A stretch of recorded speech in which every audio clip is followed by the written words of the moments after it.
read through this first column. Every student in this first column is going to read. Then we're going to have a 5-minute intermission because I know it's kind of hard to sit for a long time. During the 5-minute intermission, bathrooms, and then we have a snack table directly out there. It's placed so you guys can go on either side, grab a plate. There's the chips that are on there are gluten-free, as is obviously fruit. Those are gluten-free for those who need gluten-free. And then there's some cookies and other just snacks you guys can nibble. You can bring them back in here. We have permission to bring the snack plates in here and water. But we need to keep it right about 5 minutes just for time. IEW students, when we are done, we need you guys to stay in here for just a minute. Janelle and I would like to get a picture of all of you guys, okay? We good? All right, let's pray real quick and we will get started. Father, thank you so much for these students, for the hard work that they've put in this year. It has been so much fun to get to know these classes and just to see their personalities shine through. We pray, Lord, that as they close out this school year and embark on the next in the fall after they get a break, that you would just bless their educational journeys, bless their families, and just pray that they would come to know your presence more and more in a new way this year. In Jesus' name, amen. All right, without further ado, a unique perspective in history.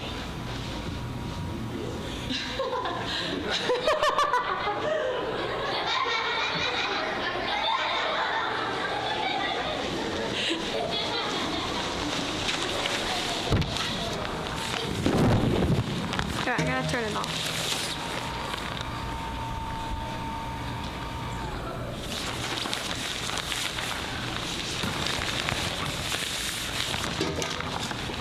Tyrant Lizard King is what Tyrannosaurus Rex means, and they certainly were massive lizards that were tyrants.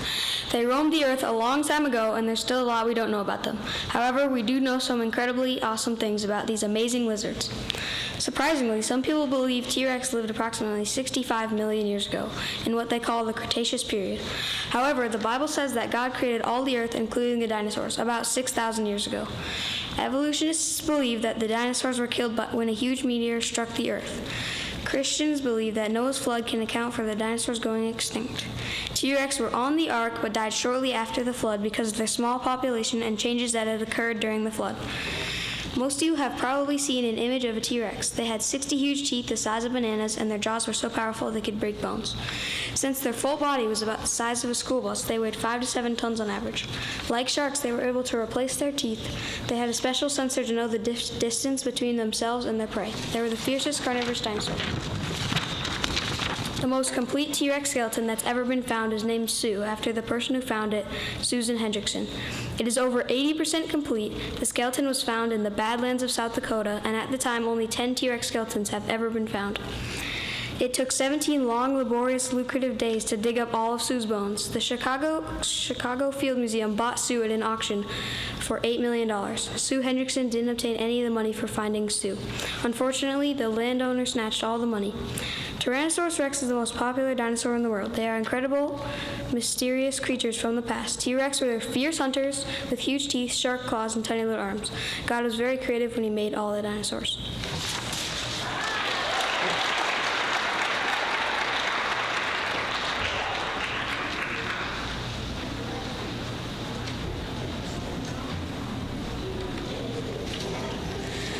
Oh yeah, right.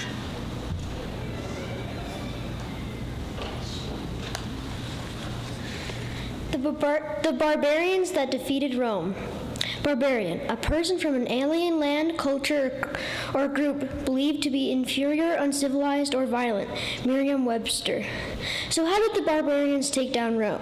They were really skilled at warfare and were ruthless, determined, and didn't give up.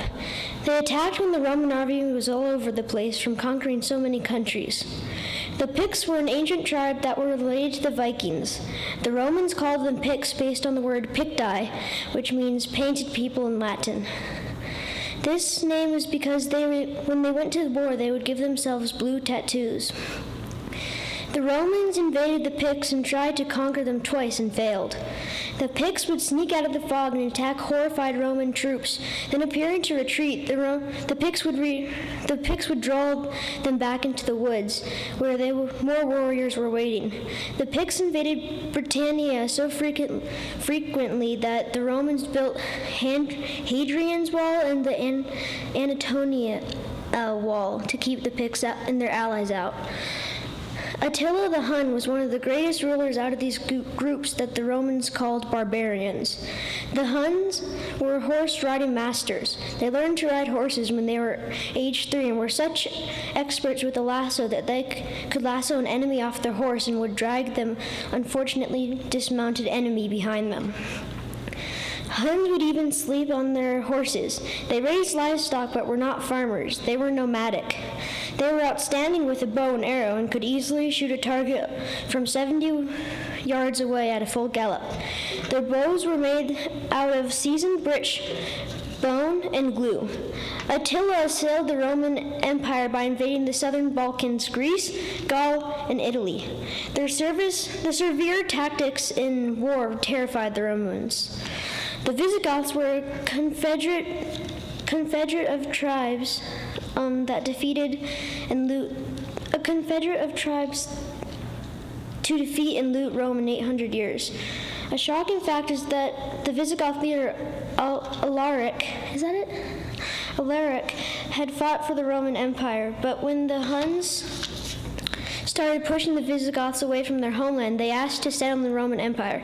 The Roman Empire said, okay. However, the Roman officials required them to guard the frontier and pay the Romans high taxes. So eventually they rebelled.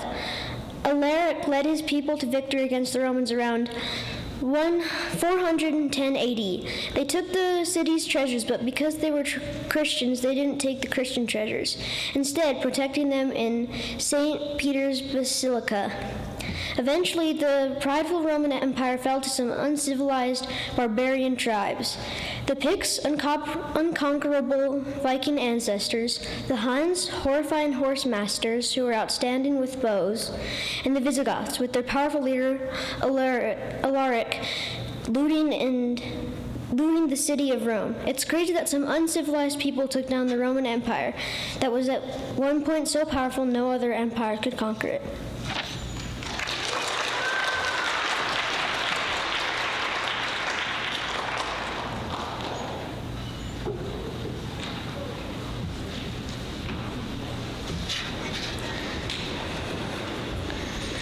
Julius Caesar was one of the most powerful men in ancient Roman history. Caesar was born on July 12th or 13th in the year 100 BC. Growing up, Caesar's childhood was privileged as a member of the patrician class. Tragedy struck when Caesar's father died at the budding age of 16. Historians do not know how his father died, only that it was a sudden death. After the death of Caesar's father, Caesar began his steady rise to military power as a leader in the Gallic Wars. Caesar began speaking publicly and later entered the political scene of Rome. In 59 BC, he was elected as a consul. He ruled what is now present-day Belgium and France. In 9 years, he brought the whole area under Roman rule. Then, in January 49 BC, he returned to Rome and declared himself ruler. 5 years of civil war between Caesar's forces and the supporters of the popular general Pompey ensued. Pompey fled to Egypt and died there, where Caesar could not find him. Caesar continued to fight and win battles against Pompey's supporters. Romans were divided over whether Caesar should rule Rome. Some people loved Caesar, and some people wanted the empire to return to a republic. 60 senators conspired to assassinate Caesar on the Ides of March, March 15th. One of Caesar's closest friends, Brutus, was among the senators that wanted Caesar dead. Caesar's wife warned him about the senators, but he ignored the warning. When Caesar entered the Senate chamber, he was cornered by the mob. They drew their daggers and attacked. He attempted to defend himself,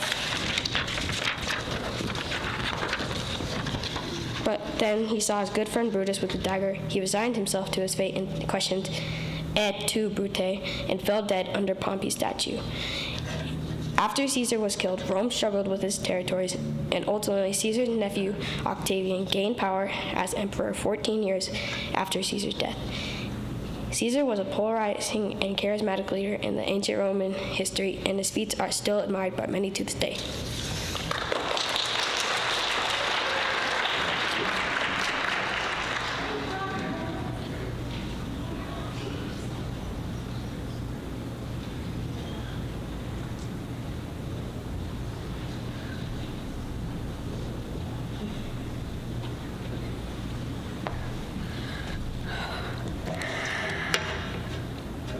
I, Cleopatra, was born in Egypt in the city called Alexandria in the year 69 BC, that was before the Middle Ages. When I was a little girl, I learned many subjects like philosophy, math, medicine, astrology, and music. I spoke 9 different languages, including Latin and Greek. My love of learning taught me different beauty techniques like bathing in donkey's milk for my skin. I loved makeup and wearing perfume made from flowers. I married a Roman emperor named Julius Caesar who helped me claim my power back from my brother who kicked me out of Egypt. I returned to Egypt after my wedding and I helped the city grow to great power. My husband Julius died and the Romans sent their best soldier to kill me. His name was Mark Antony. I wanted to impress him, so I dressed like a beautiful Egyptian goddess. We fell in love and I married him. After many years, a Roman soldier named Octavian came to start a war with his massive army. Through the fighting, Mark Antony heard I was killed, but I wasn't. He was so heartbroken that he took his own life. When I heard he died, I too was so heartbroken that I learned many ways to take my own life as well. Legend has it that a poisonous snake bit me so that the Romans wouldn't kill me. What do you think about this girl named Cleopatra that was born in 69 BC?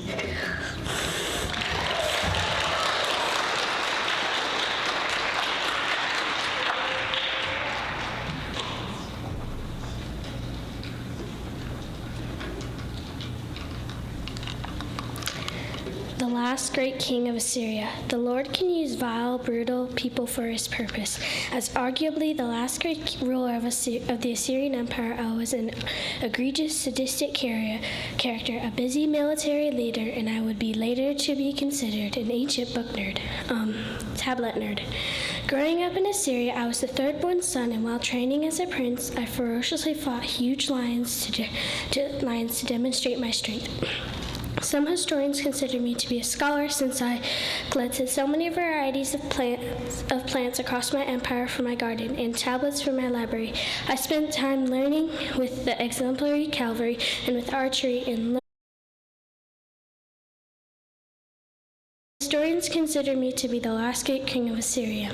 Frequently, military action was needed to keep order in my vast kingdom due to rebellions. Campaigns took place in Egypt, Syria, and Elam.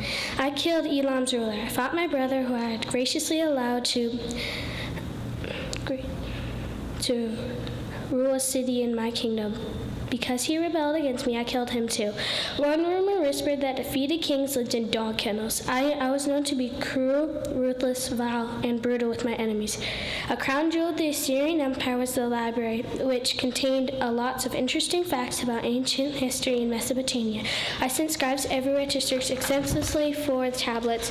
Some of them include the Epic of Gilgamesh, which is the oldest story, Enuma Elish, a Babylonian creation myth, and the Epic of Enzu and the Flood tablets, which is an account of the biblical flood. I studied government, religion, medicine, and geography. Most of my library was found in 1849 and eventually relocated to the British Museum. While I was a fascinating man and well-known military leader, my best accomplishment was the library. I collected the Epic of Gilgamesh, which is the oldest known story, and the Flood tablets, which tells about the biblical flood, are 2 gems from my treasury. Although it wasn't intentional, my library has been used to verify the truth of the Bible. I am Ashurbanipal, the last great king of Syria. The end.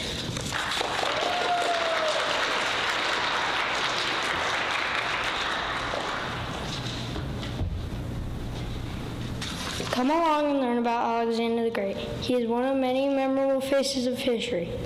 Through his child life as a great conqueror and his death, amazing stories are told. At 12 years old, Alexander is old enough to go to the horse market where he and his dad, Philip II, king of Macedon, are going to buy a horse. They run into a person who said he had a perfect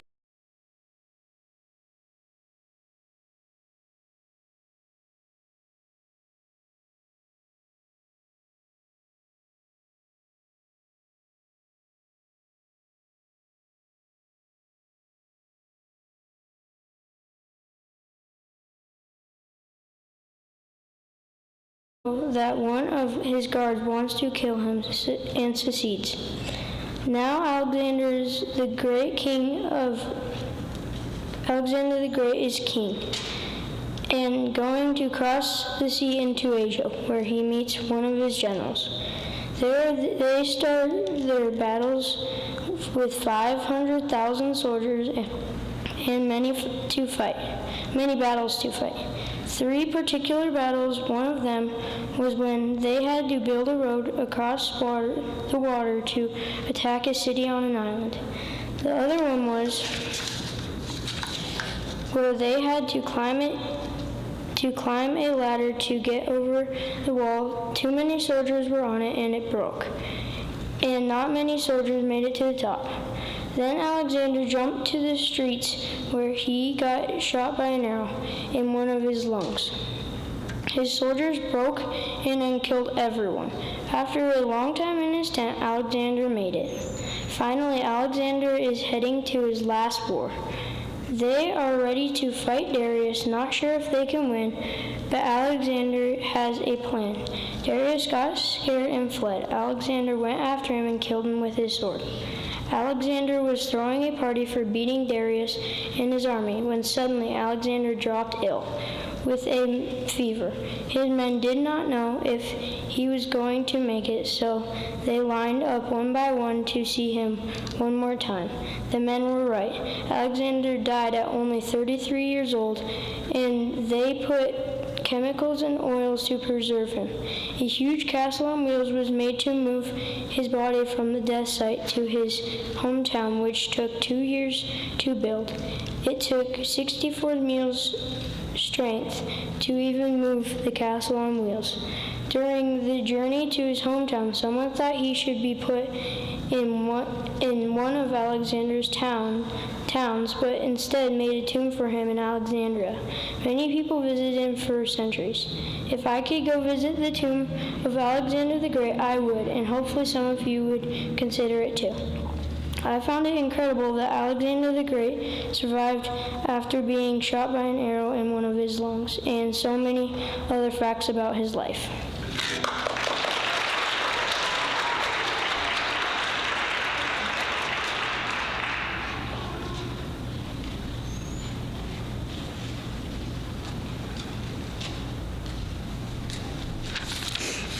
Staying with Christ.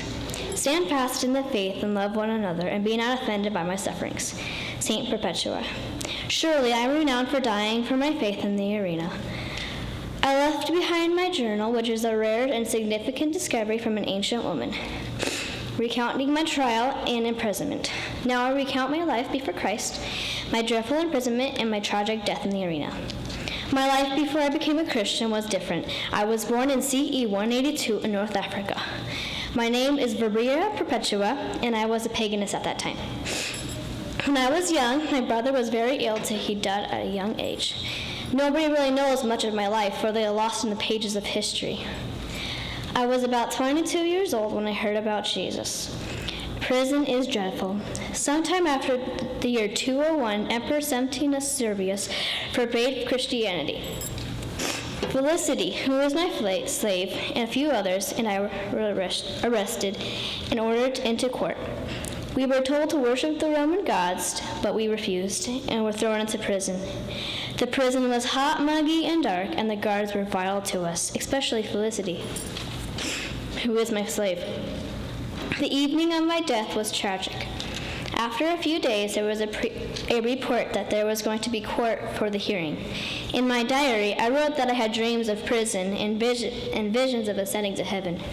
Preparing for my death in the arena, I gave my diary to another Christian who continued it. Mournfully, the unknown Christian described my companions as 5 men and my pregnant slave who had a baby in prison. He also described the men's bravery by being killed by wild beasts.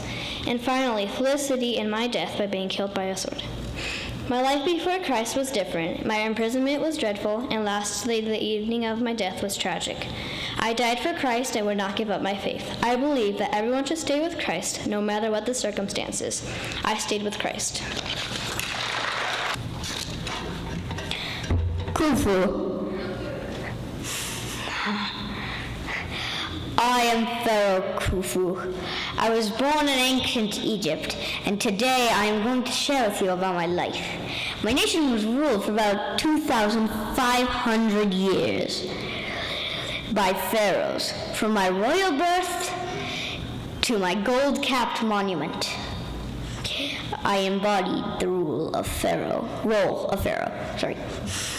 I am the second pharaoh of the 4th dynasty. My full name is Khunom Khufre. My Greek name is Cheops. I was named after an early Egyptian god, Khnum. My name means Khnum is my protector. My father is King Snefru, and my mother is Queen Hephaestus I. My sons Redjef and Kerafe succeeded me in power after my death. I masterfully ruled for about 23 years between 2589 through 2866 BC, although the exact length of my reign is unknown, because no one knows how often the cattle count occurred. I strategically opened trade with Byblos in modern-day Lebanon for their cedar wood, which was used to craft funnery boats. I also developed Egypt's mining company, where alabaster, quartz, granite, and limestone, or a few of the crucial materials that were unearthed. And I was the first king to build a pyramid in Giza. My monumentous pyramid was erected on the plateau so it could be seen from far and wide. It impressively ascended 481 feet into the sky, almost touching the clouds. The base was 250 feet wide on each side, was fashioned with 2,300,000 blocks, which were individually placed by my adept craftsmen. Each could weigh up to 50 tons. I named it Het Khufu, meaning horizon of Khufu. The Great Pyramid of Giza is the last of the 7 wonders of the ancient world still in existence, and my greatest legacy. I'm a legendary pharaoh who reigned to the most prosperous time in Egyptian history. The Great Pyramid of Giza is still standing as of 2025. My mom wrote that part. And is visited by thousands of people every year. While the exact length of my reign is unknown, my mining and construction achievements are renowned, standing the test of time. I am Pharaoh Khufu!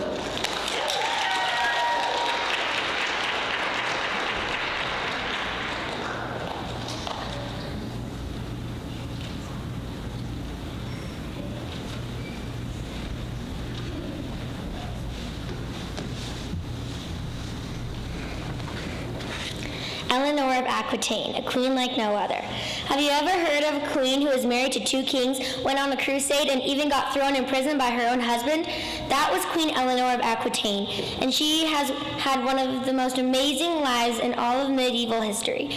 Eleanor was born around 1122 in the south of France.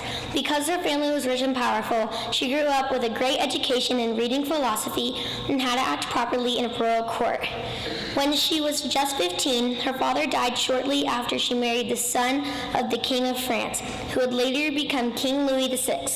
On Christmas Day in 1137, they were crowned king and queen. The king sent 500 men just to bring Eleanor to Paris for the wedding, although they went on a crusade together in 1147. The marriage didn't last, they got divorced, and Eleanor was single again. But not for long.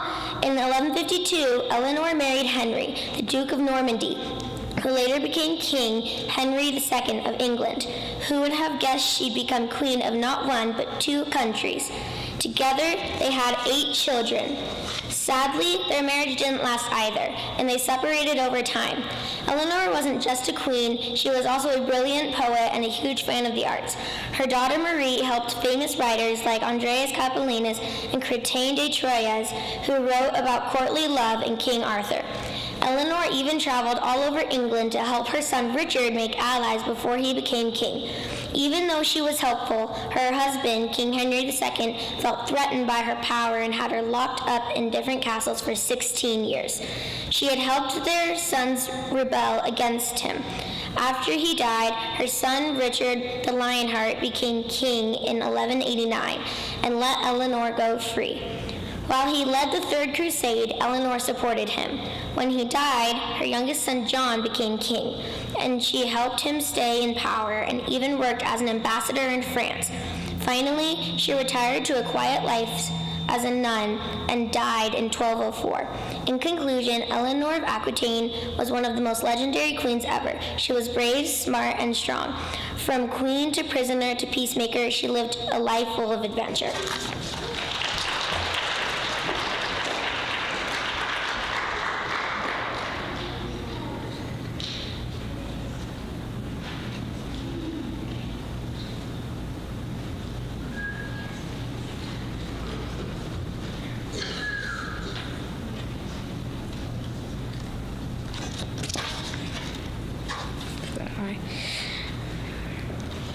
You got it. Okay. So, the embarrassment of Rome. Out of all the people that lived on planet Earth, what makes someone memorable for the history books? One man named Hannibal Barca has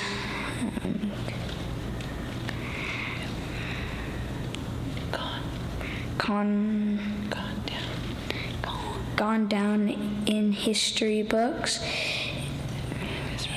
and is it remembered as for there's some opposition to Rome, the Roman Empire. Well, he was born in a military family. He carved his own path on the battlefield with his own unique tactics. Let me tell you about the most epic journey and the starting of the next Punic War. Hannibal Barca grew up with a deep hatred of Rome thanks to his father, Hamilcar. When his father and brother-in-law died in combat, Hannibal took over as general of the Carthaginian army at 27 years old. After the first battle in Spain, which started the Second Punic Wars, Hannibal started to plot a journey to Rome to battle the Romans there. Knowing he couldn't sail to Italy to fight, he had to do something crazy. Hannibal chose to lead his army of 90,000 soldiers, 12,000 soldiers on horses, and 40 Asian elephants through the Pyrenees Mountains, across the Rhone River, and through the frosty Alps. The tricky terrain made it a difficult journey for the troops, and many men and animals died. Hannibal's army faced many losses because of the landscape, access to food and water, and bitter cold temperatures in the mountains. Can I read it? Yep. Wait here. Yep. On one section of the journey, he had to cross the Rhone River. To do this, they built rafts across the river, but some elephants got scared crossing the water, and on the elephants were swiftly washed away by the current. However, the elephants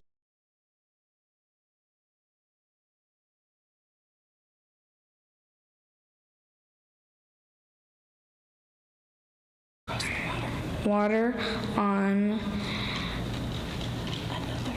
occasion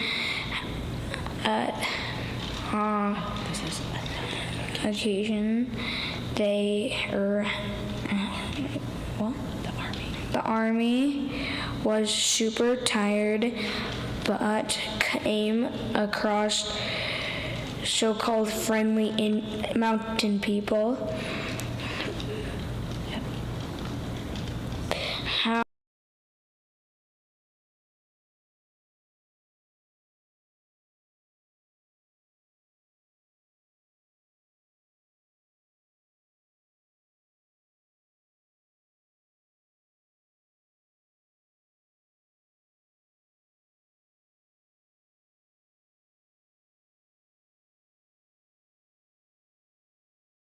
Defeat the Romans in an epic battle, but ended up losing the Punic War after 3 long years of fighting. In his retirement, Hannibal Barca still had a clever trick to get revenge on Rome.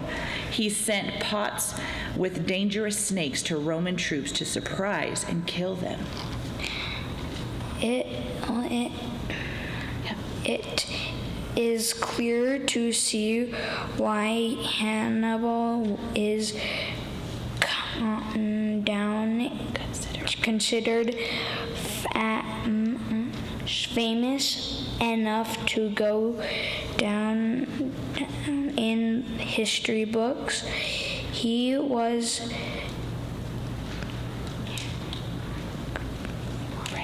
brave and creative and cutting.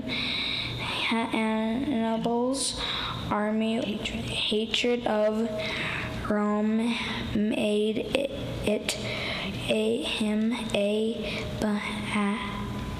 dangerous enemy, but a exciting man to study.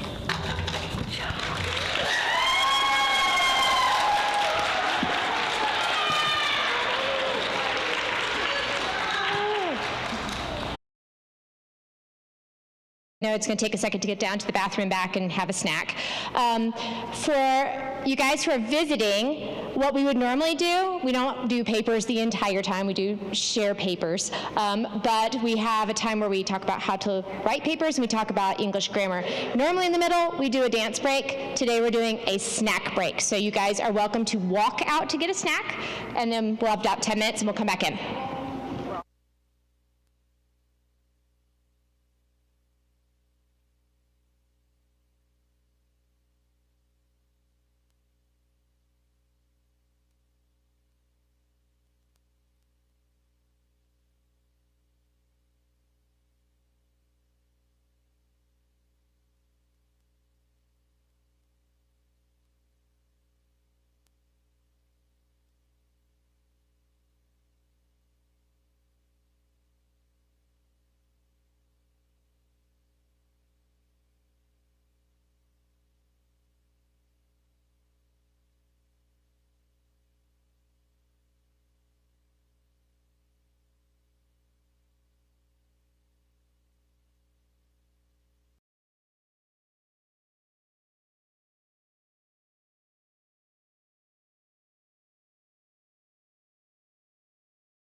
right, come on in and have a seat.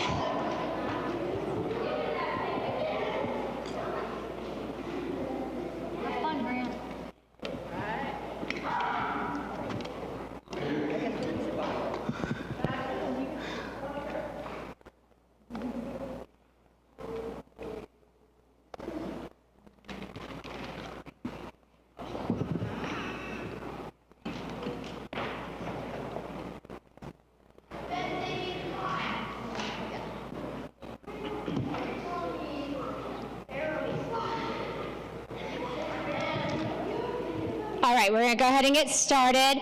After the break here, so if you noticed a kind of a theme on the first half of our presentation here, we had our unique perspective, and then we had what we called renowned figures from ancient history, so all of them were historical characters.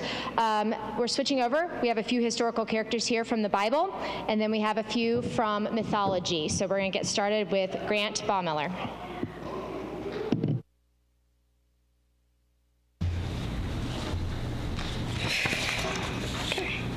The faithful man Joseph. Hello, my name is Joseph, son of Israel and Rachel. I am going to tell you about the wild, true story of my life. God has given me the power to interpret dreams to fulfill his purpose. One day I had a dream. My brothers and I were binding vast amount of grain. My bunch of grain stood up while my brothers bowed down to mine. When I told my siblings this dream, they were furious, while my dad thought it was incredibly interesting. My brothers, who were jealous, started to yell at me, saying, "Do you think you're better than us?" I told my family I had another dream. The stars, sun, and moon were bowing down to me. I heard many years later that my brothers, who were violently discussing what to do with me, wanted to slay me. However, my oldest brother, Reuben, got them to throw me in a pit instead. He intended to save me in a few days. So my brothers threw me in a colossal pit. My siblings then saw an Egyptian. They took me out of the pit and sold me to the Egyptian. My brother Reuben did not know of this. When he found out, he tore his robe in grieving. Since they sold me, they stripped me of my robe and dipped it in goat blood. Then they told my dad I was attacked by a beast. My dad also tore his robe in mourning.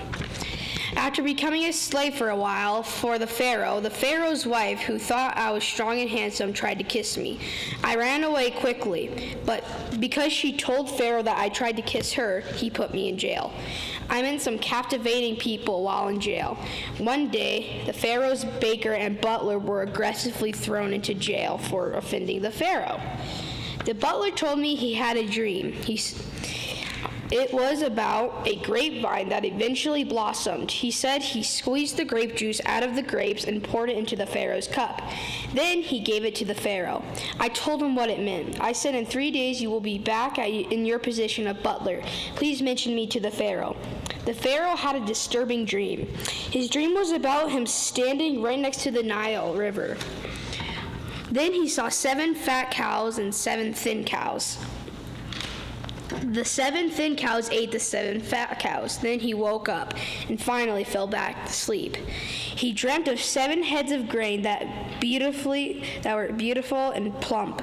There were 7 heads of grain that were withered. Then the bad grain ate the good grain. And then he woke up. The magicians could not tell him what it meant. The butler told him about me. He then summoned me and told me his dream. I told him it was about a famine. After a while, I became second in command. My family was warned about the famine and heard that Egypt was storing grain. They came to me and asked me for some food, but little did they know their quote-unquote dead brother was the man they were speaking to. I revealed myself. They were in shock. They all bowed down to me, just like my dream said many years ago. I forgave them and gave them food. I have learned that sometimes bad things happen so good things can happen. I knew that God had a plan for me. Advice for you: never stop trusting in the Lord. Even though I was thrown into a pit and sold to slavery, but I never doubted the one and only God.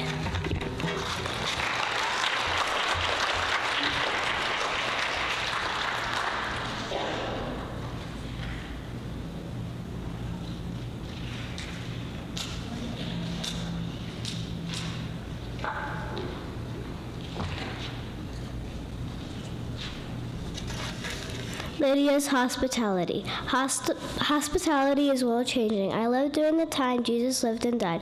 Paul and Timothy shared the good news in my town, Philippi. I sold purple cloth, became a Christian, and also helped the church. Purple cloth was special. I lived in a culture where red dye was rarely sold. I own my own business which sold purple cloth. Because the rich bought my cloth, I was wealthy. Purple cloth helped my household and me. I became a Christian, dreaming to preach in Philippi. Paul and Timothy crossed to Philippi in Macedonia in Philippi.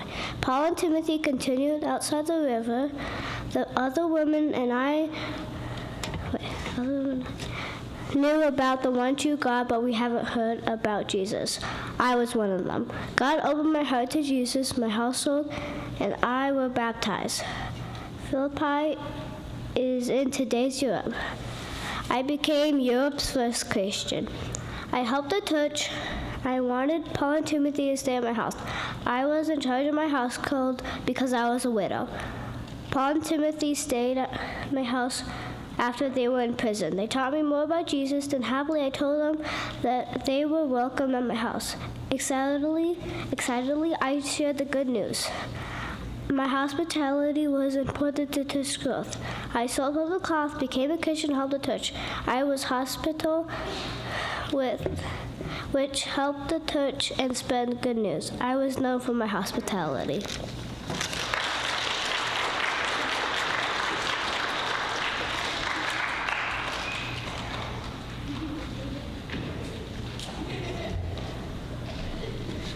My little chip. Where you go, I will go, and when you stay, I will stay. Your people, my people, and your God, my God. Ruth 1:16 through 17. Devoted and loving, I was one of the non-Hebrew ancestors in David and Jesus' bloodline. I also would have lived in the Persian period from 550 to 330 BCE. I traveled, worked in the fields, and met the kindest man named Boaz.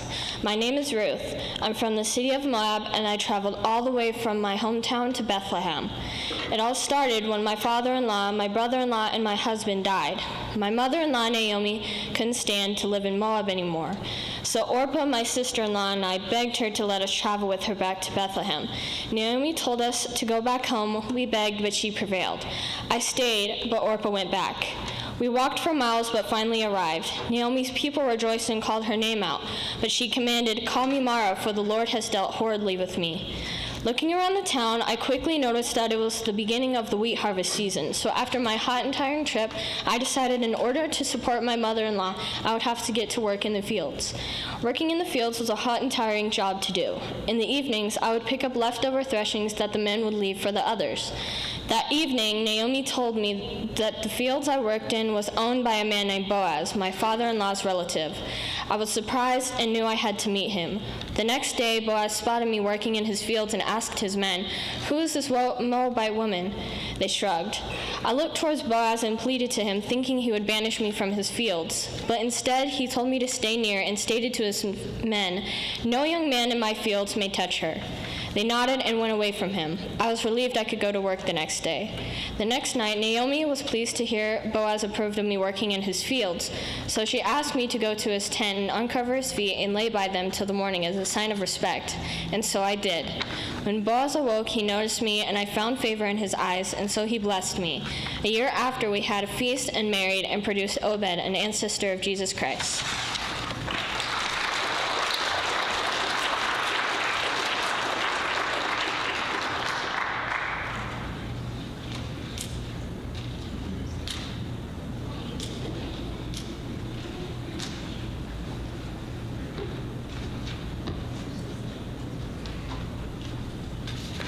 King David. King David was the youngest of 8 brothers. He helped care for his his family's sheep. The prophet Samuel anointed him to be king. David was called by God to fight a giant Goliath. He won the battle and delivered his people, or the Israelites, from the Philistines. God blessed David with many talents, including playing the harp and writing poems. He wrote many of the Psalms.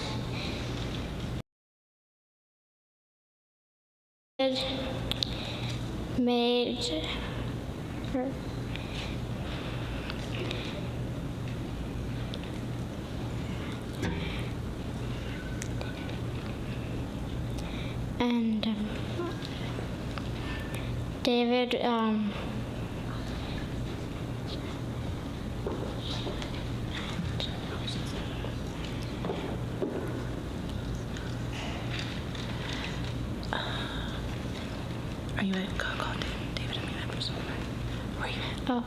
God called David a man after his own heart. David was a person, was a pretty good king. I hope this story will help you be courageous and seek God.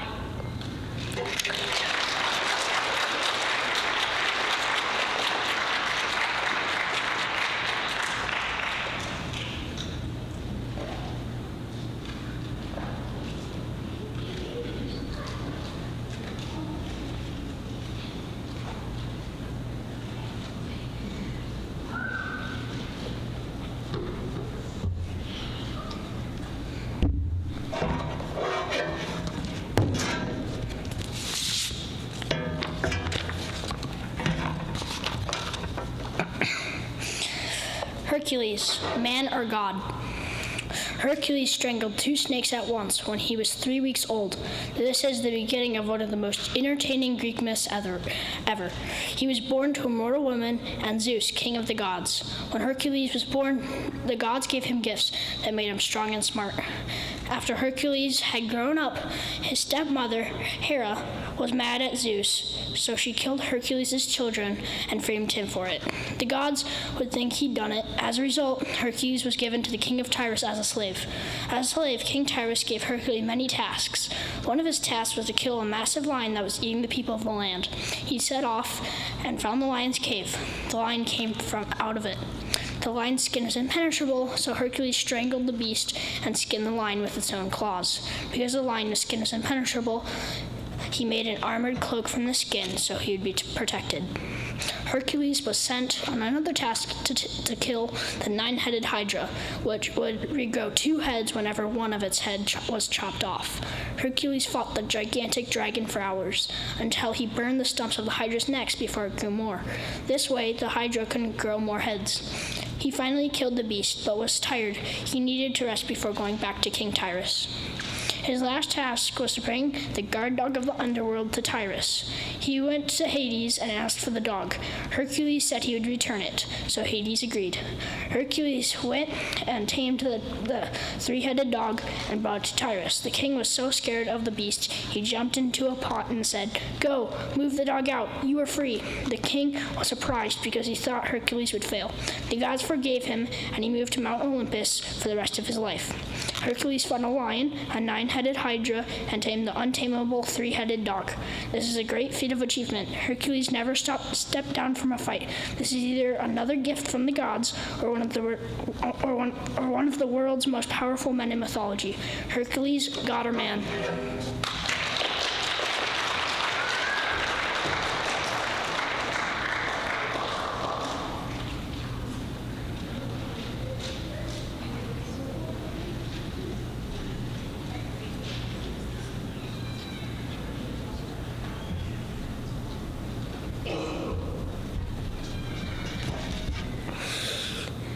Zeus, a powerful god. My name is Zeus, the son of Cronus and Rhea. My father was angry that one of us, his children, would overthrow him, so he ate them when they were born. My mother saved me by hiding me. One day when I got bigger and stronger, I tricked him by giving him a drink to throw out my brothers and sisters. Together we defeated him in battle. Later I got married to Hera, and we had many children. One of them was named Hercules. He was strong, brave, and had many adventures. Also there was Hermes. He was a fast messenger. I lived on Mount Olympus and watched over the heavens and the earth. Being known as a fair ruler, I kept the balance between good and evil. Also, I kept the peace between other gods. I was known as Zeus, the powerful god of the heavens and the earth.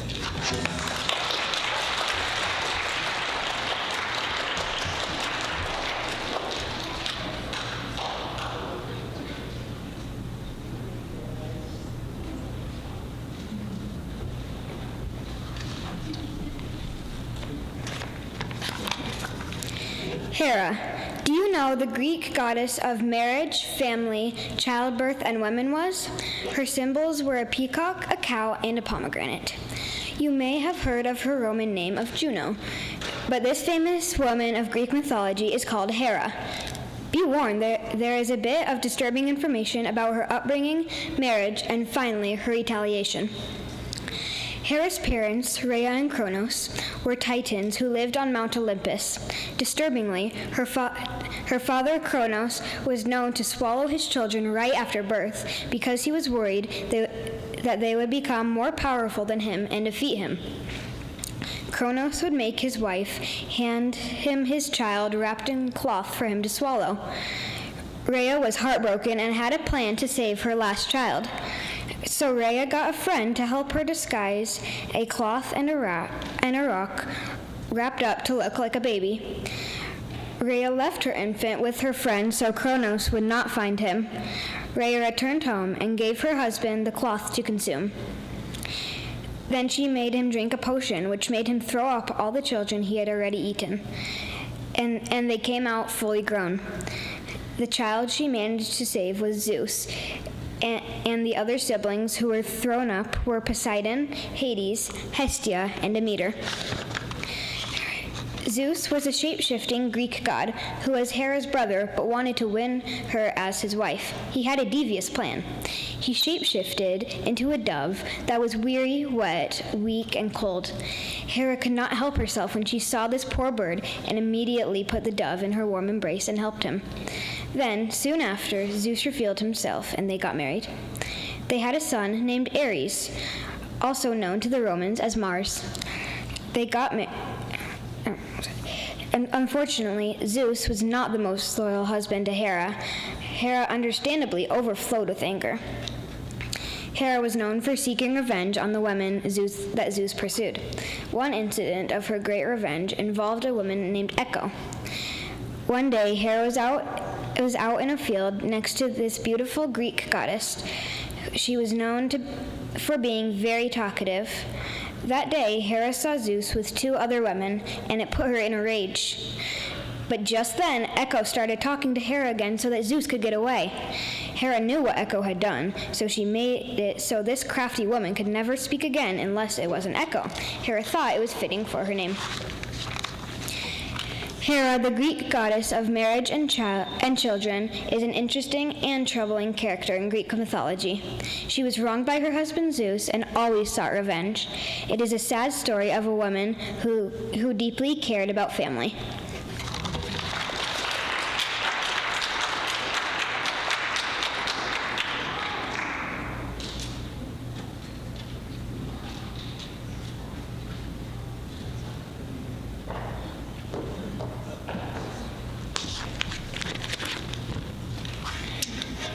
You will suffer for this offense. For your arrogance, you will drift on my sea for all eternity. This emphasizes my power and divine justice, as well as people's fear of my wrath and power. My name, Poseidon, comes from the classic Greek words posis, which means master, and Daewon for water. I am the second youngest son of Cronus and Rhea, brother to Zeus and Hades. The Romans called me Neptune. I was considered one of the most powerful gods. I have dominance over the vast sea, commanding the waves and creating storms with my trident.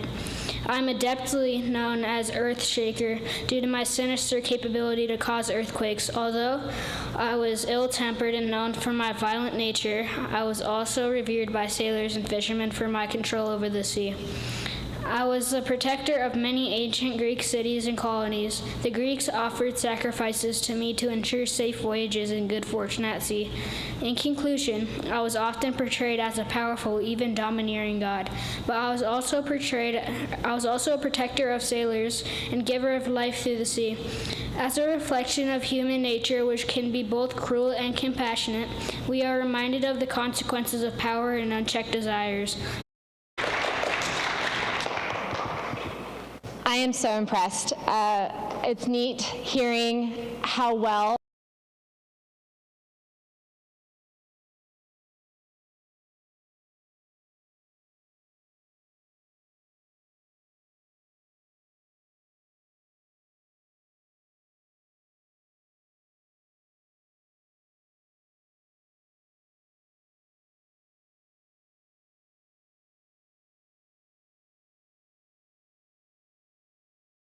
have a younger age appropriate curriculum for them. So you guys who are moving up, kindergarten, first, second, third, going into fourth grade, you'll be doing stuff like this in the future years, which is, I think, pretty neat. It gives an example.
All right, middle schoolers, our last judge is coming up right now. So we are going to, yep, they're coming on in, but we're going to go ahead and get our positions here. All right, do we have Danny and Brody, are you ready? All right, you two come up and take your table. Affirmative, negative.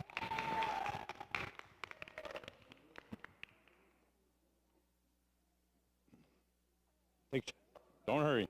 Don't hurry. All right. All right. So just as a reminder, guys, we want to be quiet and respectful. Pay attention, right? Not be doing other things. It's right after lunch. It's going to be hard, I know. But give the attention that these gave to you. And, yeah, we got 4 more. And then everyone is done, right? We have this one and 3 more, right? We have 4 debates. And then we are done with middle school for the year, right?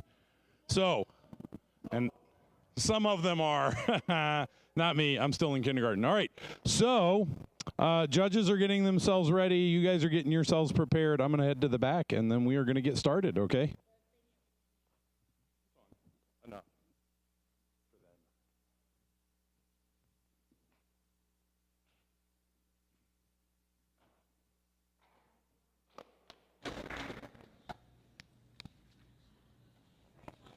All right, so judges, we have Danny on the affirmative, we have Brody on the negative, and when you guys are ready, give me a thumbs up.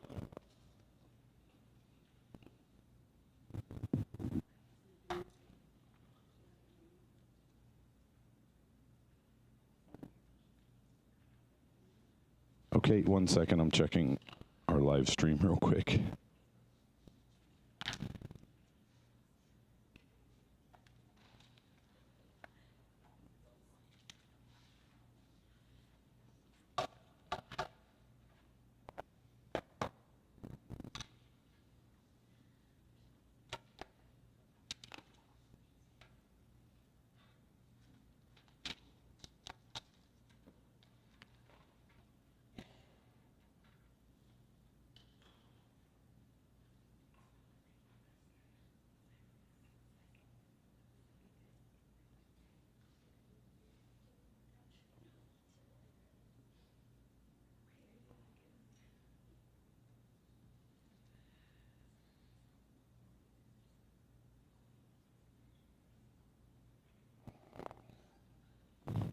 One second, sorry, I'm having technical difficulties here.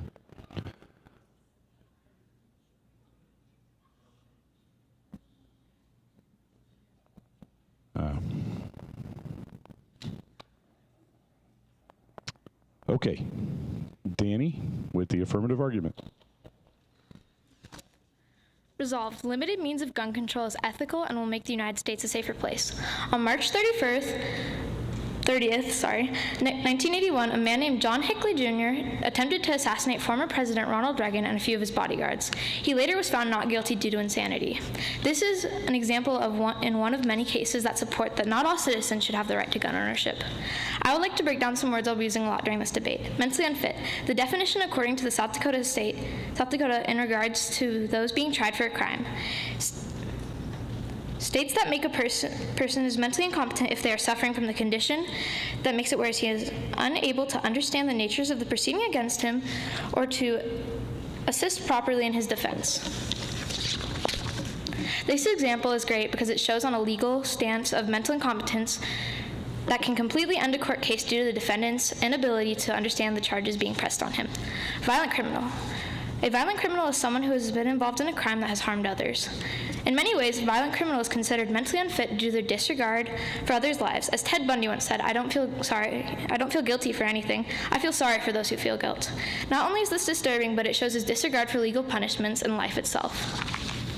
Ethical is something dealing with morals or the principles of morality pertaining to right or wrong conduct. My debate is going to be sectioned into 3 main points. First, why it is our responsibility to keep guns out of violent criminals' hands. Second, why we need to have proper regulations on those who are mentally unfit. Third, why limited means of gun control will make the United States a safer place. My opponent will try to get you to believe that limited means of gun control is an infringement on our rights stated in the Second Amendment, but I will soon show you that that's not true. My opponent will get to, whoopsies. My first point is how it is our responsibility to keep guns out of easy access to violent criminals. When we know something is unsafe and could possibly harm someone, we go the extra mile to fix it. This is the same case with gun safety. If you have kids in your house, you keep your guns in a safe and secure location because we know they are dangerous. I would like to emphasize on the danger. Because although guns are great for protection and are a useful tool, being in the wrong hands can be very dangerous. Once someone has done a severe crime, there is no way of knowing their intentions and if they've truly learned their lesson. In fact, according to the United States Department of Justice, 2/3 of prisoners are rearrested within 3 years of their release. Since we know that having guns in the wrong hands can be extremely dangerous, we should do everything in our power to keep them out of easy access to those who have proven themselves reckless and harmful to society. My second point is why we need to have proper regulations on the mentally unfit's gun usage. Americans have the right to bear arms, but it is our responsibility to make sure that right doesn't come at the cost of public safety. Would you give a 5-year-old free access to a gun 24/7? I wouldn't. Because this is considered reckless. We don't let young children have free, unsupervised access to guns because most don't have any concept of life or death. In the same way, the mentally unfit I am talking about doesn't either. Those who plead mental insanity have been shown in the court that they do not have enough mental capacity to take the punishment of a calculating criminal. And therefore, they do not have the capability to use the Second Amendment to its intended use, which is that the government can't have too much power and become tyrannical. If a person can't use for this context or for self-protection, hunting, and etc., what is the point of them having a gun legally in their name? My third point is how limited means of gun control will make the United States a safer place. Offenders of gun crimes have a higher recidivism rate, meaning the likelihood of them returning to their life of crime. 69% of firearm offenders in 2010 were arrested within a few years. According to the National Institute of Justice, 62% of mass shooters have a history of violence, with more than 64 having a criminal record. If we take the proper measures to ensure background checks, we can save lives. According to the data from the National Center for Health Statistics in 2022, Louisiana is one of the states with the least strict gun laws, yet they have the highest gun homicide rates in the U.S. They generally don't allow felons to purchase guns, but they don't enforce this well because in Louisiana you don't need background checks before purchasing a gun. Without a background check, how are we going to stop violent criminals from purchasing guns? My real question is, what are law-abiding, competent adults losing if this law goes in place and is actually enforced? My opponent is going to try to get you to believe that limited means of gun control is unethical and will not make the United States a safer place. I will show you this is not true. My opponent is going to say that limited means of gun control is an infringement on our rights stated in the Second Amendment. We can't put everyone's safety on the line for someone who has been proven a dangerous to society or can't use the Second Amendment to its fullest use. My real question is, what do you think a violent criminal is going to be using his gun for? Or someone who has been labeled mentally incompetent, what is their use of it?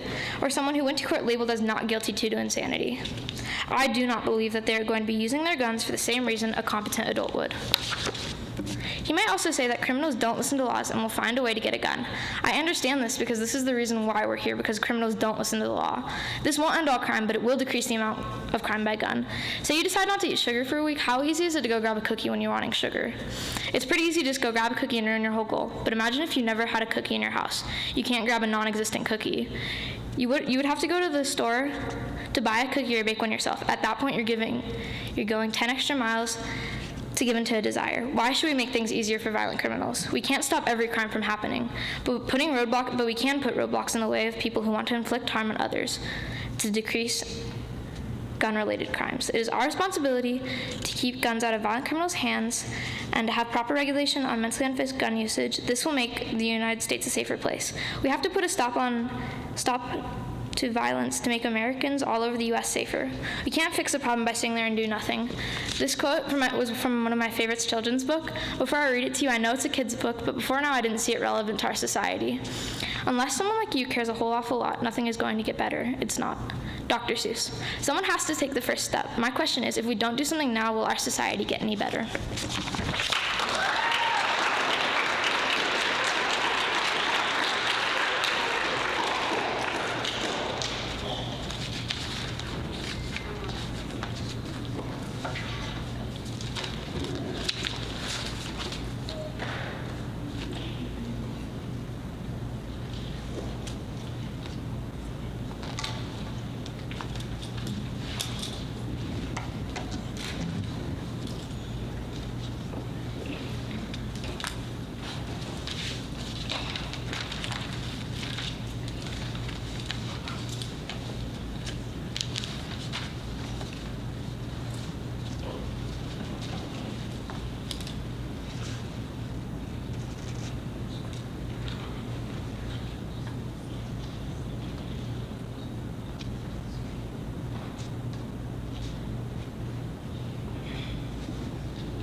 right, judges, thank you. Brody with the negative argument.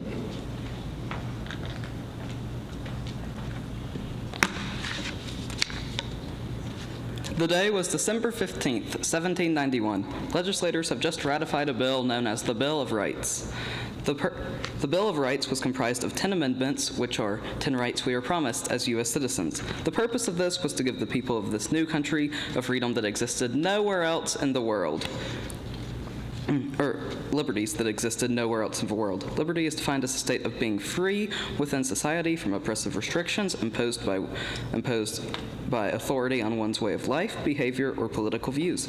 The First Amendment promised freedom of speech, religion, press, and assembly. As for the Second Amendment, it promised the right to bear arms. However, people are now trying to restrict this right. They're trying to alter it to make it harder for certain people to access firearms. Altering any amendment is a form of oppression that the Founding Fathers were against. The Bill of Rights is here to secure civil basic liberties. This is why today I'll be arguing that limited means of gun control are not ethical and will not make the United States a safer place. I'll tell you again, limited means of gun control are not ethical for our country. The definition of limited means is keeping guns out of the hands of felons and the mentally unfit. As for gun control itself, the NRA defines it as an umbrella term that refers to laws and ordinances on how law-abiding citizens can buy, own, or use firearms. Now, if you are a law-abiding citizen, then why do you need these restrictions in place? As for felons, all that results is more gun laws and more government power. Throughout the rest of this argument, I'll give you 4 reasons why limited means of gun control do not work. First, we can't change the Second Amendment. Second, gun laws only apply to law-abiding citizens. Third, the cities with the most gun laws have the most gun crime. And fourth, not all felons should lose their right to own a gun. Now, the first reason gun control is not right for the United States is the Second Amendment clearly states all have the right to bear arms. The Second Amendment, as well as the entire Bill of Rights, is highly protected by law. Along with the right to bear arms, the Bill of Rights also gives citizens the right to free speech, the right to a fair trial, and more. All these things our country is built upon, and if we make a change to one, who's to say we can't make a change to more? Who's to say where their means of gun control will stop? Allowing a change to the Bill of Rights is a threat to everything that our country stands upon. The second reason why gun control is not right for the United States is gun ownership laws only apply to law-abiding citizens.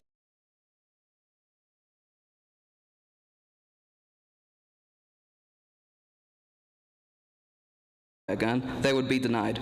It'd be illegal for the store to sell it to them, and they'd go home empty-handed. So,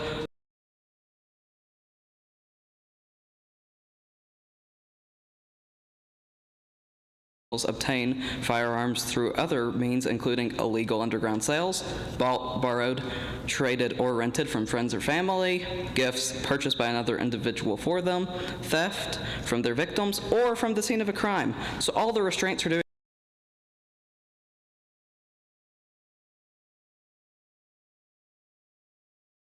citizens can access firearms. The third reason that gun control is not right for the United States is the cities with the most gun laws have the most gun crime. According to the NRA,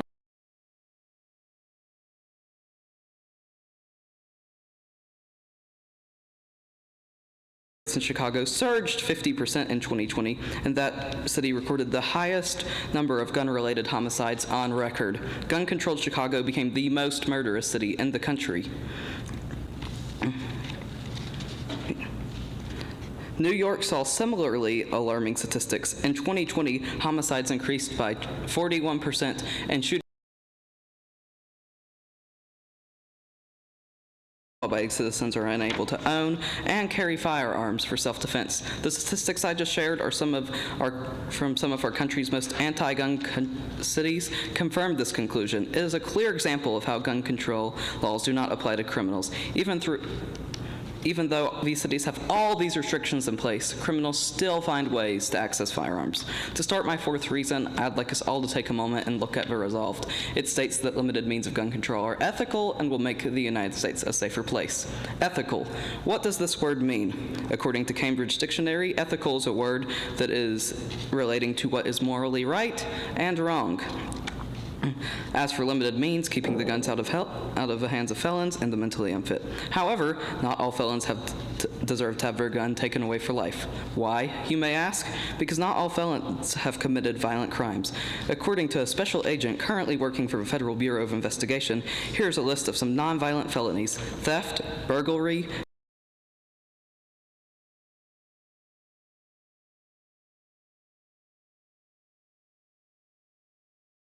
all these crimes can be a felony, but the person who has committed them did not physically harm anyone.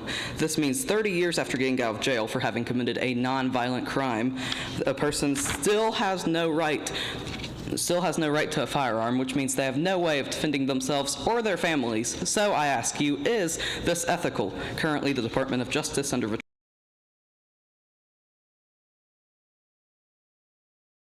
guns are a problem in America. Well, this is not the case.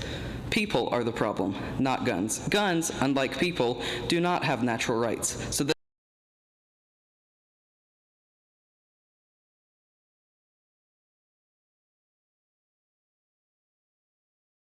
violence definitely diminishes not just personal culpability on the part of the perpetrators, but the personal freedom of harmless individuals who would bear the brunt of gun control's effects. Another point that has been made for the other side of the argument is wanting a ban on semi-automatic rifles. According to the NRA, again, semi-automatic rifles such as the AR-15 are not only represented or underrepresented in firearm-related homicides, they have also not been used more than any other type of firearm in mass shootings. I won't keep you here all day, so it is time for me to wrap up my argument. You should now see why limited means of gun control just do not work. We cannot change the Second Amendment because if we allow a change, how do we know where it's going to stop? I've told you that gun ownership laws primarily only apply to law-abiding citizens, and such is the case with New York and Chicago. Limited means of gun control are not once said, those who are trying to read the Second Amendment out of a Constitution by claiming it is not an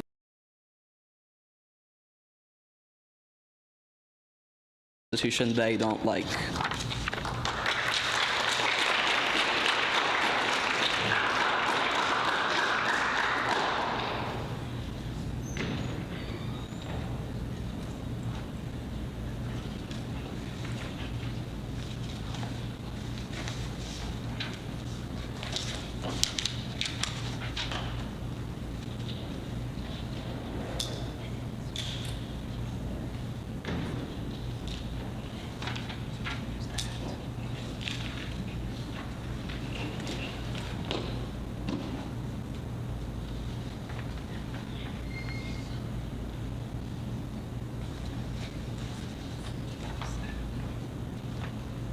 All right, thank you, judges.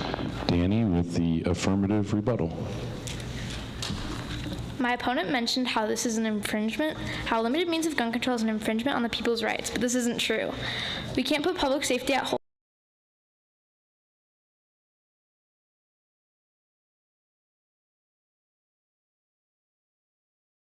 Said someone who doesn't care about what the law says. Is it really rational to believe that they would be using their gun in a responsible way? My opponent also stated many of the ways that guns are obtained when committed a crime. So 7% of guns used in a crime are actually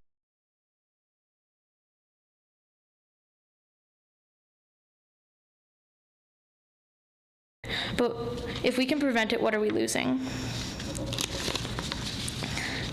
He also stated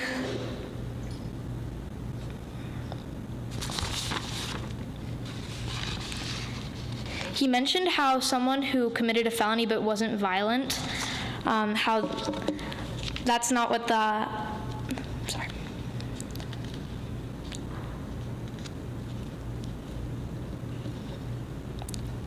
He mentioned how someone who could have committed a felony but it wasn't violent, that shouldn't take away their gun ownership. That is true. We said violent criminals, not felons. If this was a law that could be in place, there are extreme risk laws.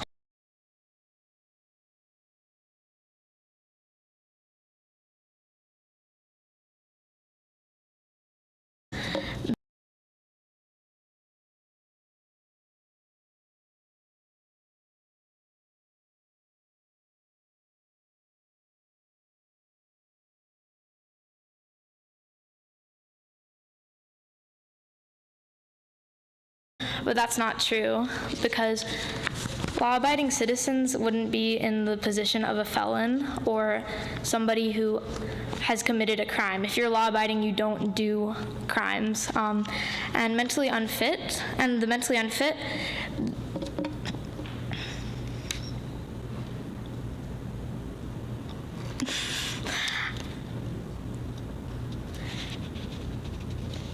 just like the Second Amendment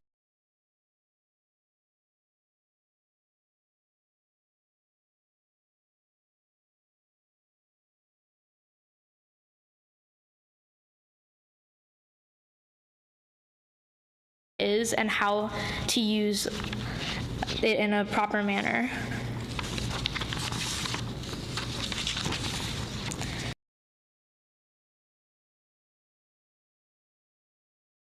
This category are unpredictable. We can't predict the future, but we can look at the warning signs to make the right decision.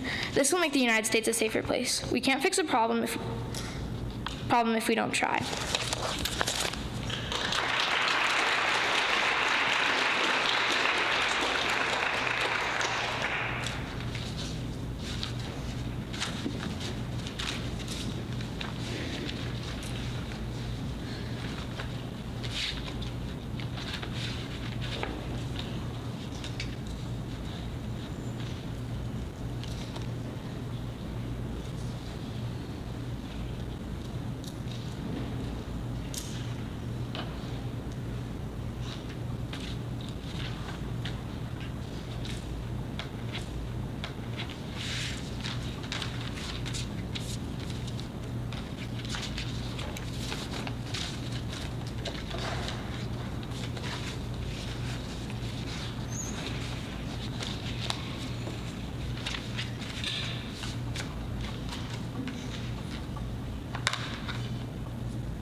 All right, judges ready? Thank you. All right, Brody with the negative rebuttal.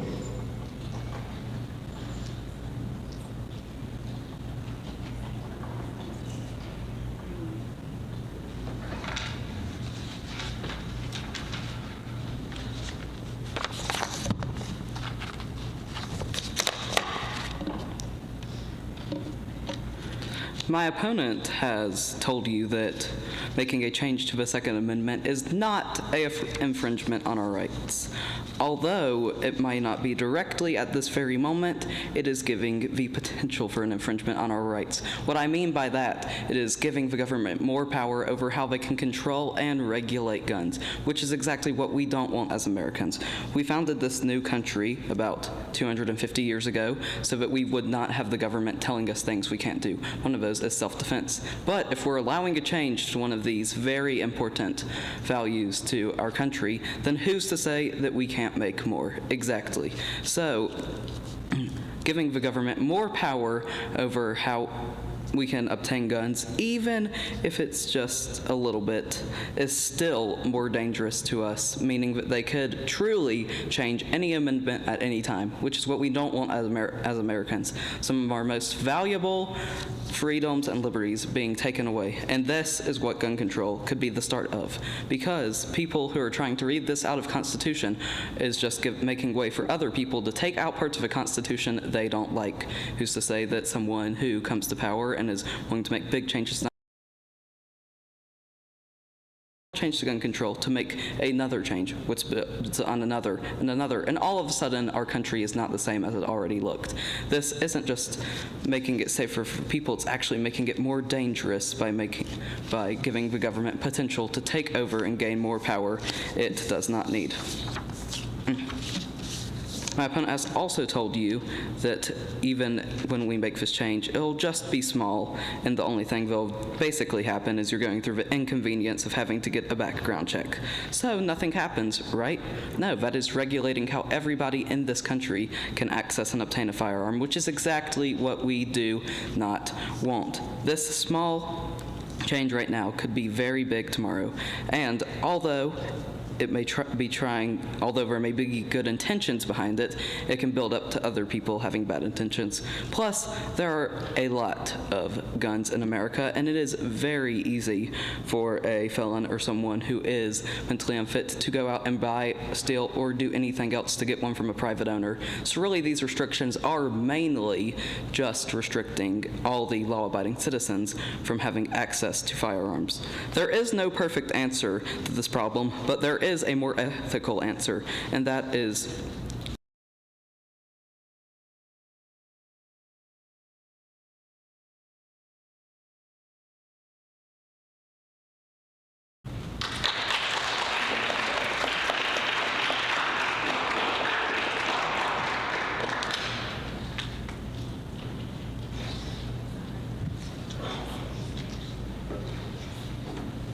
this part everyone loves, especially the judges.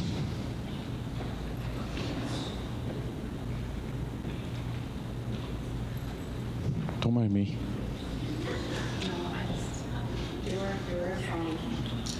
Yeah. Yeah.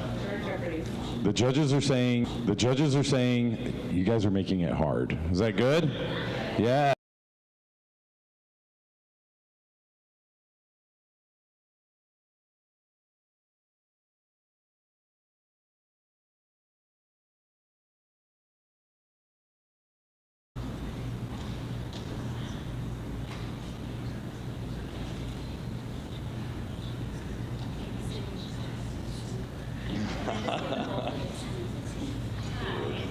You can.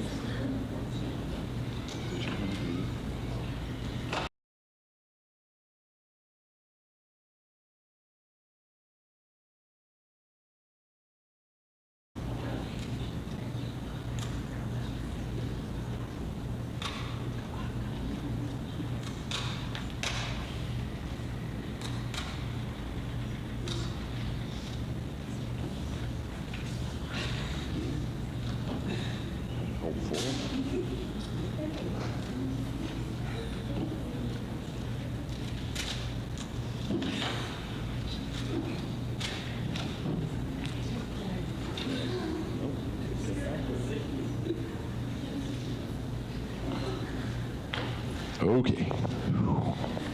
I am not doing math in public, but come on up here, both of you. Give them a round of applause.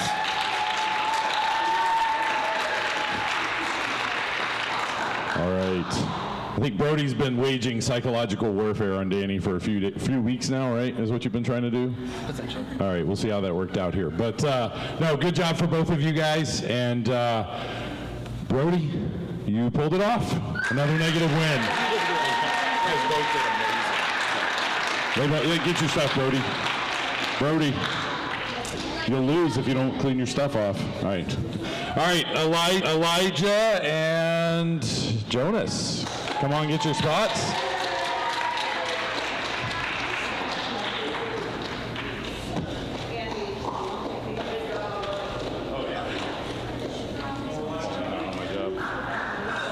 Everyone here that won. Feel very professional. Yeah, you got it here. Yeah, this could be a disaster. Dude, read this as fast as possible. I know.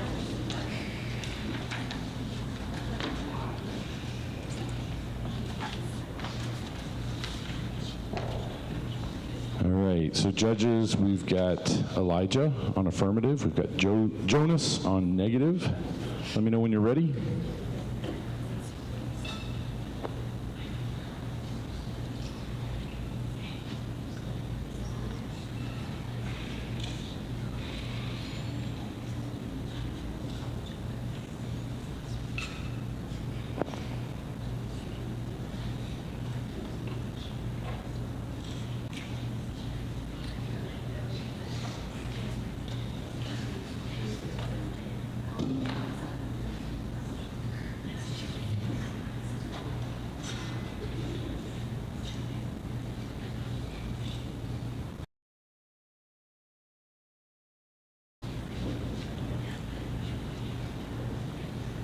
All right, judges.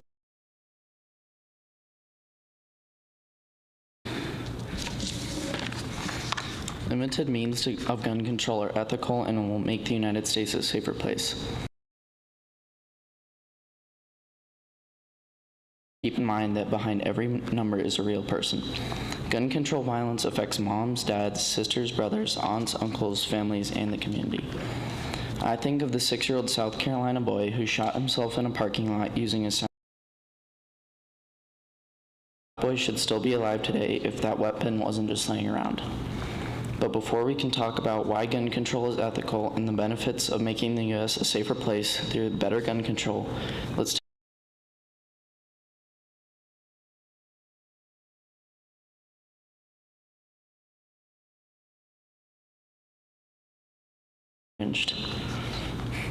The Federal Firearm Act of 1938 required gun manufacturers, importers, and dealers to obtain a federal firearm license.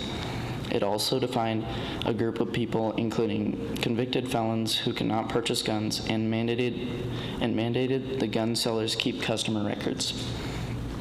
Following the assassinations of President John F. Kennedy and Dr. Martin Luther King Jr., President Lyndon B. Johnson pushed the passage of Gun Control Act of 1960.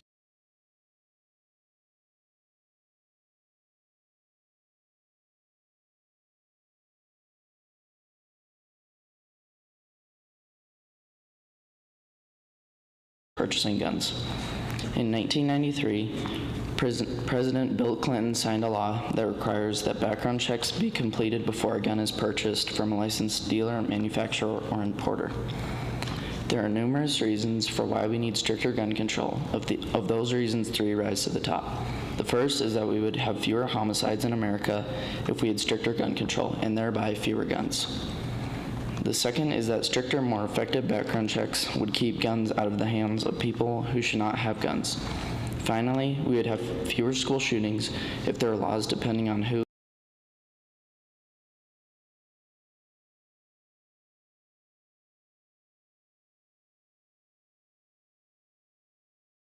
research about 71%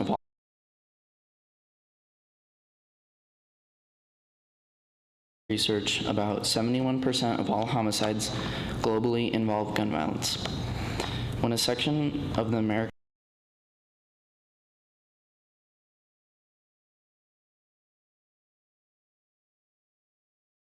2018 to 2022, nearly 11,000 children in the U.S. were shot and killed before their 18th birthday. Think about that for a minute. That is 11,000 children who don't get to go home to their parents each year. Finally, more than 600 people die every day as a result of firearm violence, which is driven in part by easy access to firearms, whether legal or illegal. This wouldn't have to be the case in America. Let's take a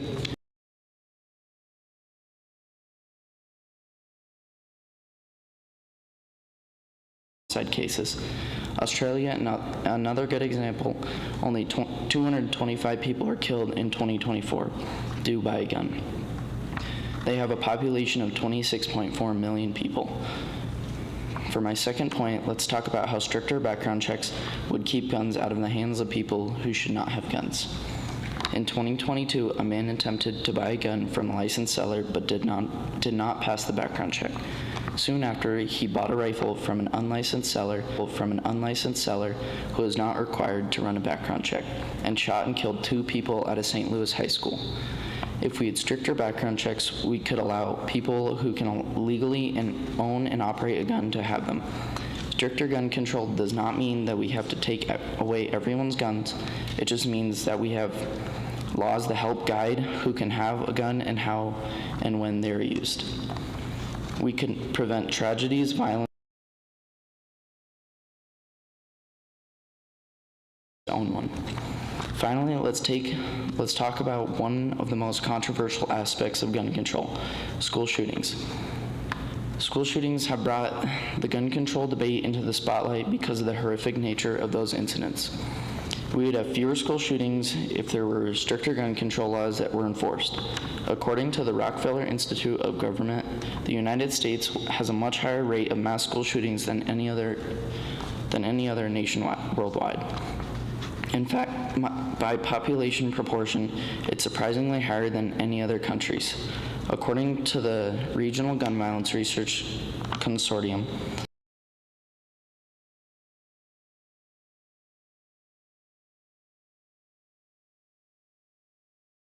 there have been 428 school shootings in the United States since the 1999 Columbine School Massacre. More than 300,000 students have been affected by those shootings as they were in the schools at the time of the violence.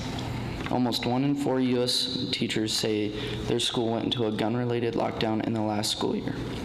So for these 3 reasons, we would have fewer homicides in America, we'd have more effective background checks, and finally, we'd have fewer school shootings. I've shown that it is ethical to have stricter gun control, and I've demonstrated that America would be a safer place with stricter gun control.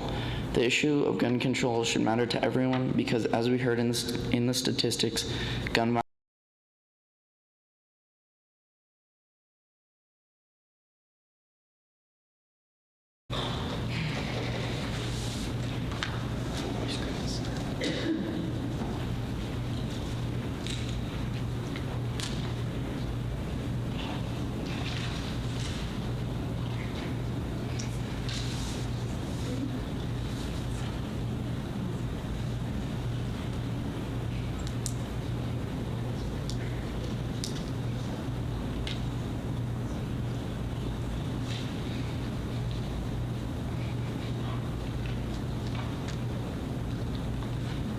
All right, thank you, judges. Jonas, with the negative argument.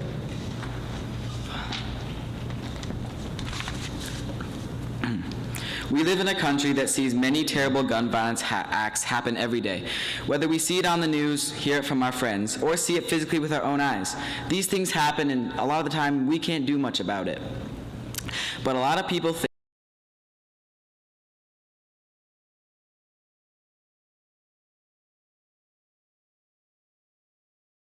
Keith Kinyuwen walked into the West Freeway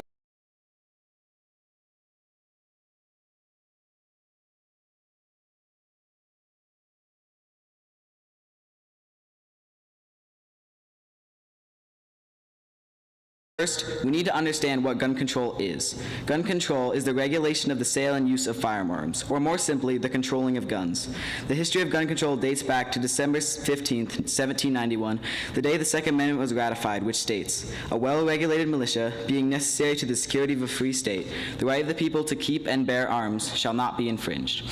The way gun control is being brought up is a clear violation of the Second Amendment, and as the Second Amendment is part of the law of our land, the Constitution, we should not go against it. I'll now explain 3 reasons why I do not support gun control. The United States, it will just hurt it. The first reason I do not support gun control is criminals don't obey gun safety laws. We all know that criminals don't like the law. I mean, they're called criminals because they disobeyed the law. So if the government begins to attempt to severely limit the ownership rates of guns, criminals will simply not care and continue to obtain guns illegally and kill people illegally. And taking away our guns will only make it so we are much less defenseless against the criminals who obtain their guns illegally by slipping through background checks, lying, and more. No matter what kind of laws we try to implement to stop criminals obtaining guns illegally, they won't work.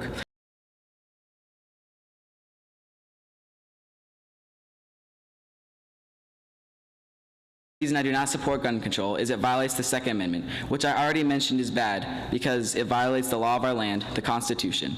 It'd also be bad because it would spark fights between the American citizens, which is bad because we are already very divided as a country. And if another country decided to invade us for no particular reason, we would not be as powerful as we could be.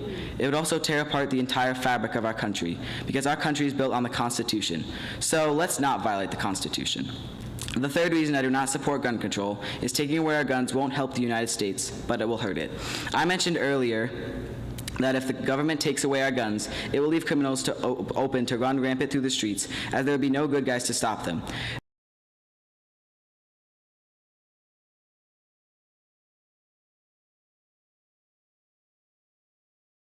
It stated that gun control is good because it saves younger people's lives, such as kids in K-12 schools, as there have been over 1,400 schools school shootings in the 2020s. However, this is not correct because it has been proven time and time again that taking away our guns will skyrocket gun violence rates, which would result in more children being put in mortal danger. Some might also say that simple gun safety laws would suffice in lowering gun violence rates. However, this is not true because these simple laws would actually hurt our country, and the people who say this usually don't actually have any good ideas ideas. They just say that having heard it from someone else. Another reason people advocate for gun control is we have ignored this problem for too long. While it is true we have ignored this problem in South Dakota in the last few years, despite lots of people complaining about it, this is a good thing, as we have continued to bring down gun violence rates year after year. Your research done on pewresearch.org tells us that in 2021 there were 20,958 gun murders, but in 2023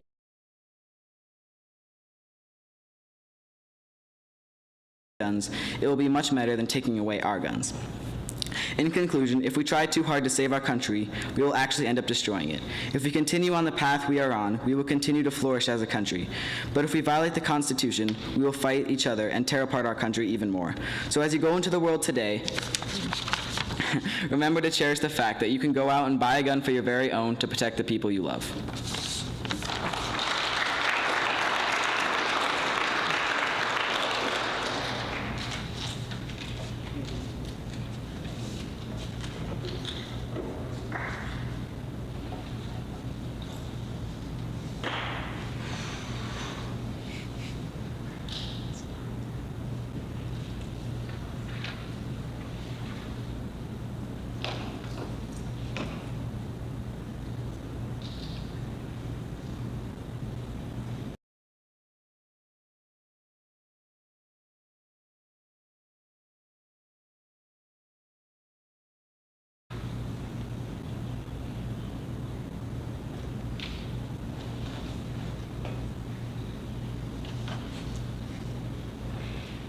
Thank you, judges.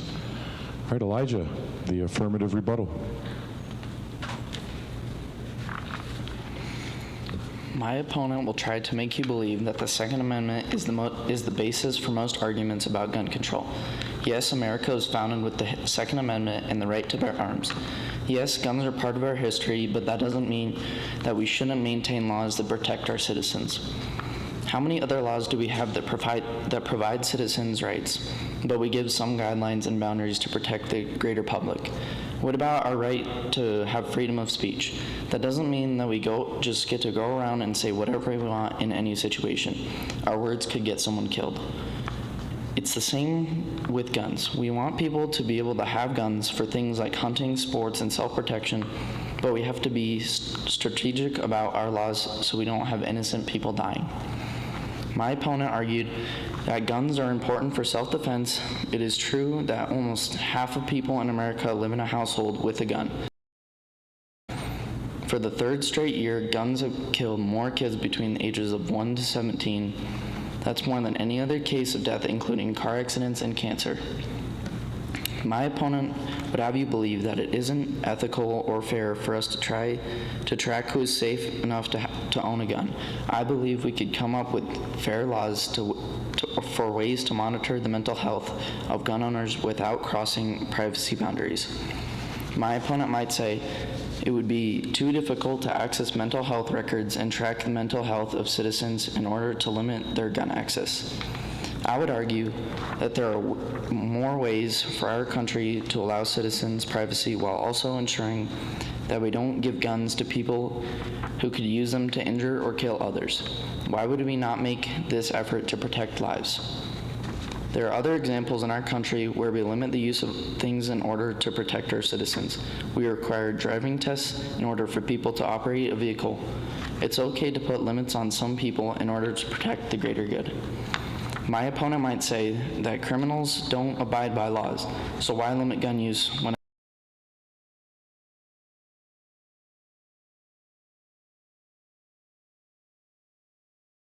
where they have stricter gun laws? The UK, Australia, and Japan are all great examples of how stricter gun control has reduced the numbers of shootings and gun violence. Yes, there will always be some criminals who will go around the law, but we have a responsibility to look at the data we are seeing in other parts of the world and learn. We shouldn't base our laws on what ifs. We know that fewer guns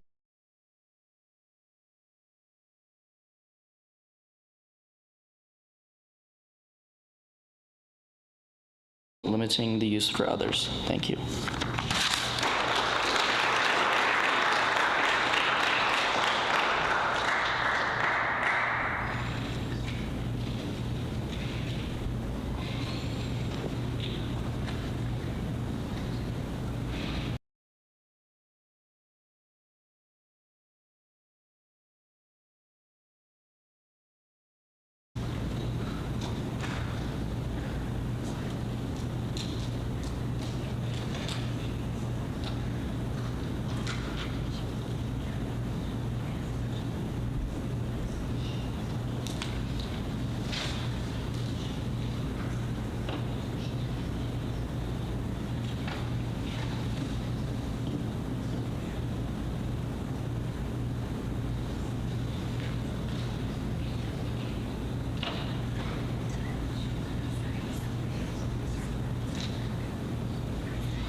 The negative rebuttal.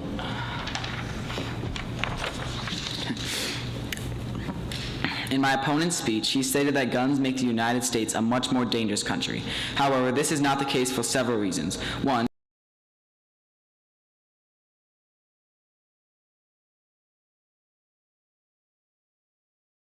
helps them protect their families from criminals who obtain their guns illegally. Two, if we, the people, are not allowed to have guns, what will stop criminals from obtaining guns illegally and coming after our loved ones? Making obtaining guns completely illegal for the average person will make them so much more defenseless, so much less defenseless against the criminals who obtain their gun we can't through illegal means.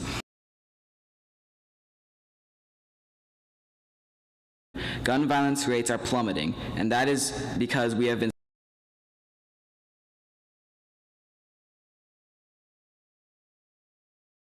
gun death rates, and this is true. However, America as a country is built on freedom, and most of the countries that do not allow guns have tyrannical governments, unlike America, who has mostly kept being faithful to the principles we started out with.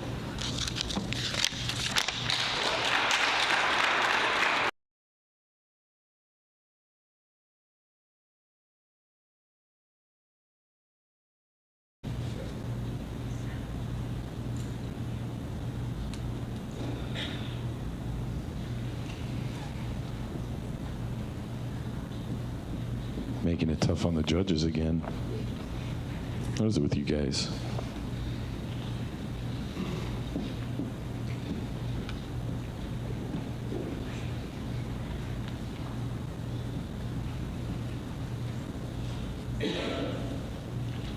Once we announce the winner here, we'll take like a 5-minute break. So if you guys need to go do anything, use the restroom or whatever, in between these next debates, we'll take 5 minutes, okay?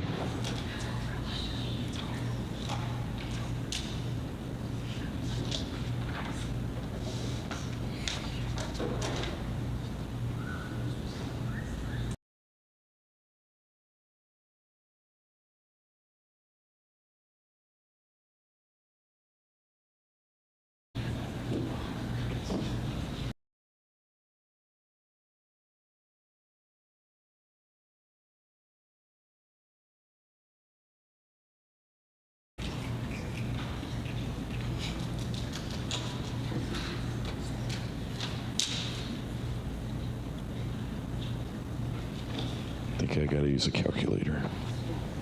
Nope. No, I think I'm good. Okay. All right. Gentlemen, join me in the middle. Thanks for doing my math. Math. In public, it's never a good idea. All right. Everyone give these guys a round of applause. Really nice job. Very well done. And bringing it back to the, re-looking at my sheets. I want to make sure I'm not getting this wrong. I'm good. All right. I know math's hard. Math is hard, especially in the afternoon like this. All right. Bringing it back to the affirmative streak. Elijah. All right. You guys both should go. Making it hard on these judges, man.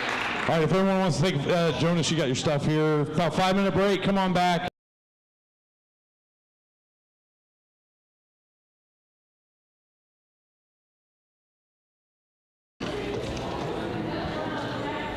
Yeah.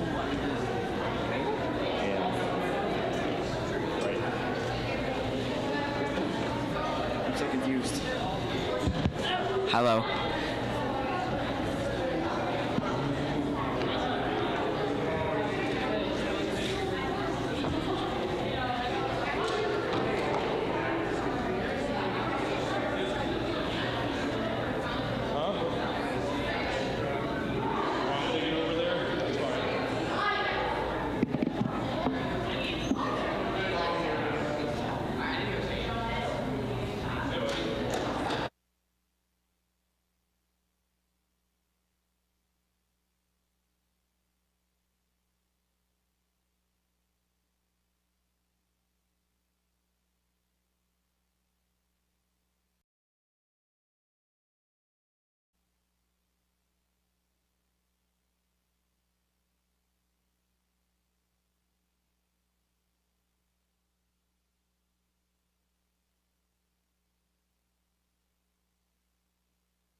All right, if everyone will come on back in, we will get started here.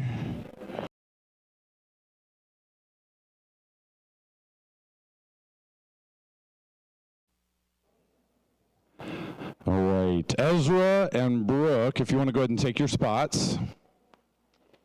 You can go ahead and too. Thank you.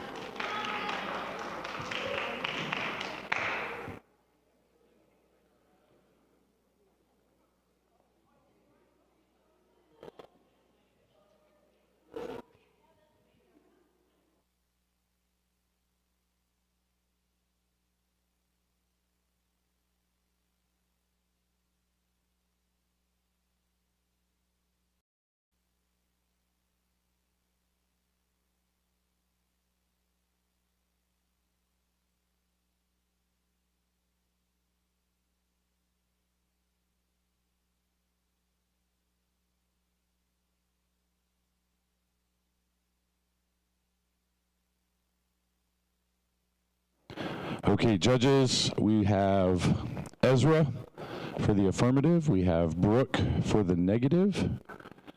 Give me a thumbs up when you're ready.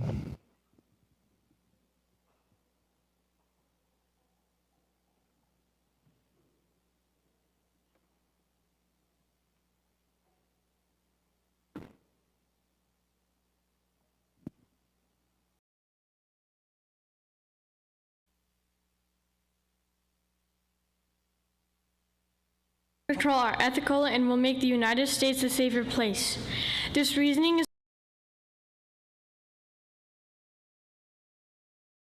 Colorado. 11 kids and 1 teacher were murdered by 2 shooters named Eric Harris and Dylan Kebbled. Rachel Scott was one of those kids who was murdered. She was eating lunch outside with a friend.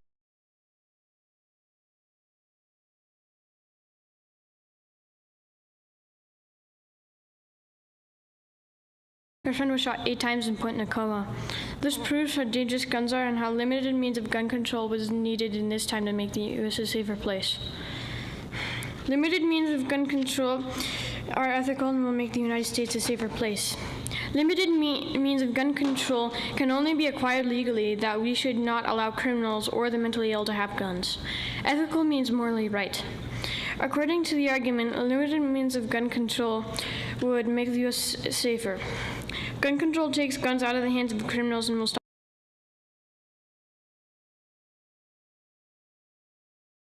In the following speech, I will tell you all the reasons why we need limited means of gun control to make the U.S. a safer place. You will hear my 3 main proofs, which are: the Second Amendment was never meant to guarantee gun ownership to ordinary citizens, but rather only to the militia. It's obvious that guns are not helping the United States, and gun control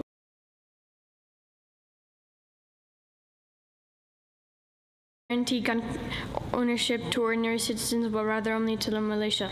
According to Britannica, all law articles on the Second Amendment from 1888 to 1959 stated that an individual right was not guaranteed. The framers' single-minded focus in crafting the constitutional guarantee to keep and bear arms was on military use of firearms, which they viewed in the context of service and state militias, hence the inclusion phrase, "well done, militia." If this is true, the Second Amendment is not unlimited. Additionally, on June 9th, a concealed firearm in public is not and never has been protected by the Second Amendment. In conclusion, the Second Amendment was intended to protect the right of militias to own guns, not the right of individuals to own guns. Secondly, it's obvious that guns are not helping the United States. Guns are hurting more and more people each year. The science is abundantly clear. More guns do not stop crime. Guns kill more children each year than auto accidents. Furthermore, a study published found that the weapons used in altercations were the closest to hand. Also, a study published that in the American Journal of Public Health found that legal purchases of handguns appears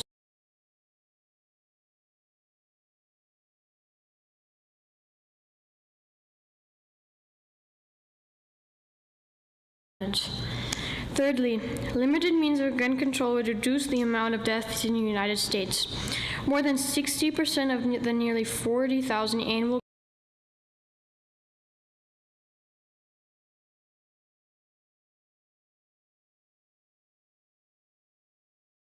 ownership goes down, overall suicide rates go drop.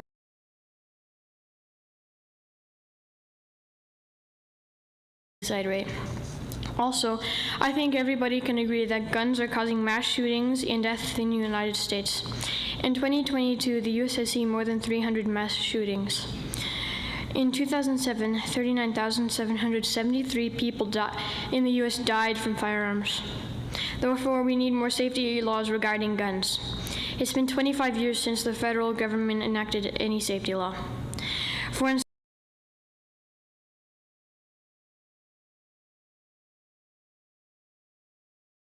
my opponent would have you believe that guns are important for self-defense. However, statistics show that guns are rarely used in self-defense.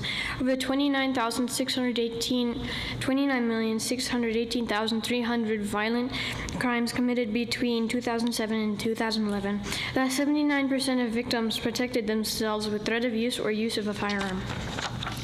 My opponent would also say that we should not give too much power to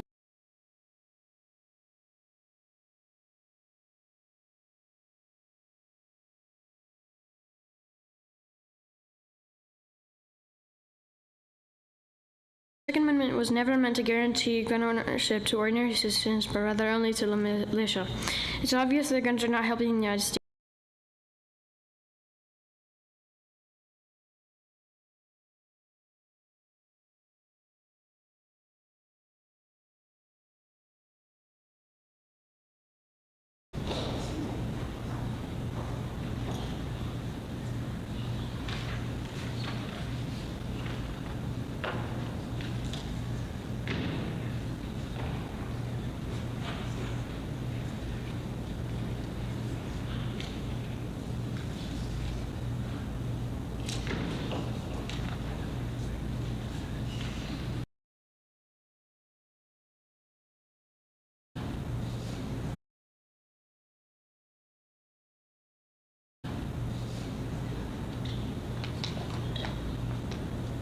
Thank you, judges. Okay, with the negative argument. Okay, with the negative argument, Brooke.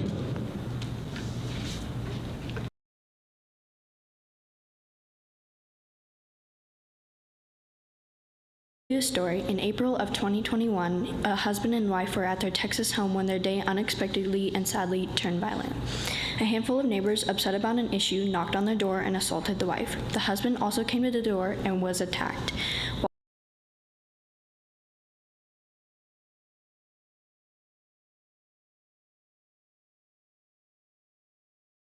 Issue of gun control today. But before we talk about why it is not ethical and not safer for America,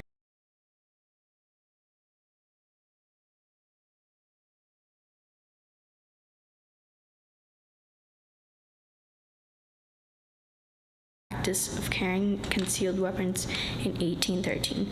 There was opposition, and as a result, the individual right interpretation of the Second Amendment began and grew.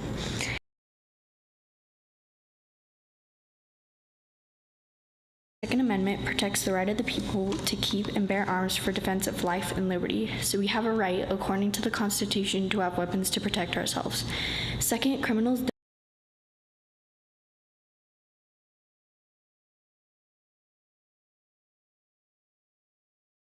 Studies show that many people have complete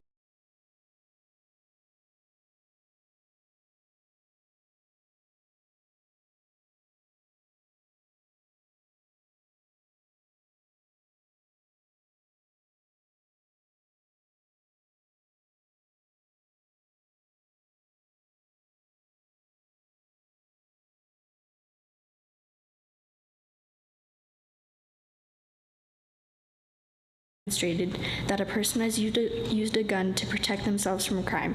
This proves that owning a gun is possibly the most effective way to protect oneself from crime.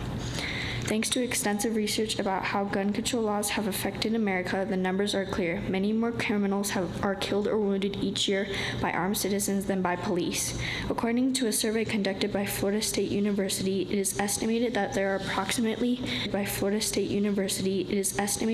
are approximately 645,000 defensive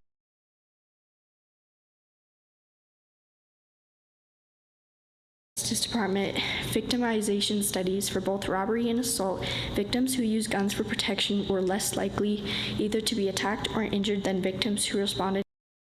Victims who resisted robbers with guns were less likely to lose their property. A follow-up study of rape found that using a gun or knife for protection reduced the likelihood of a completed rape, and using a gun reduced the likelihood of injury to close to zero.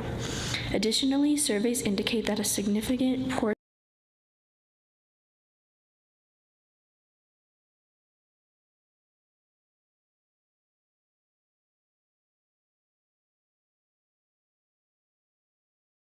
to do what they do best, still break laws and get their hands.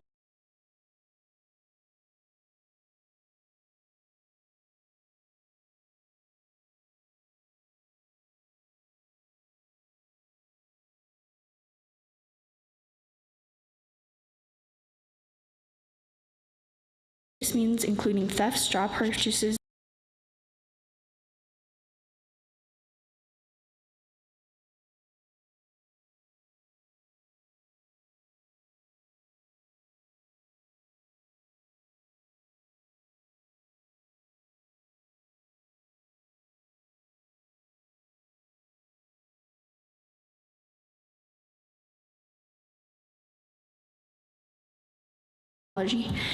that would prevent a gun from being used by an unauthorized person.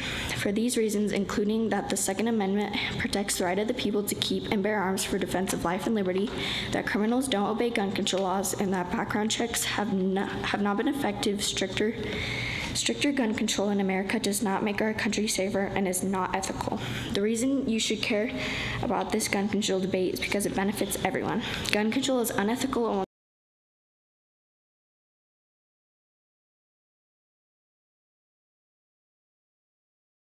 a topic that we can brush aside. We need to fight for our freedom, for our safety, and for the ones we love. We need to do something about it, and that's why I'm here today, to show you that we do not need more gun control. This is America, and we have the freedom to own a gun. No one can take it away from us. Thank you.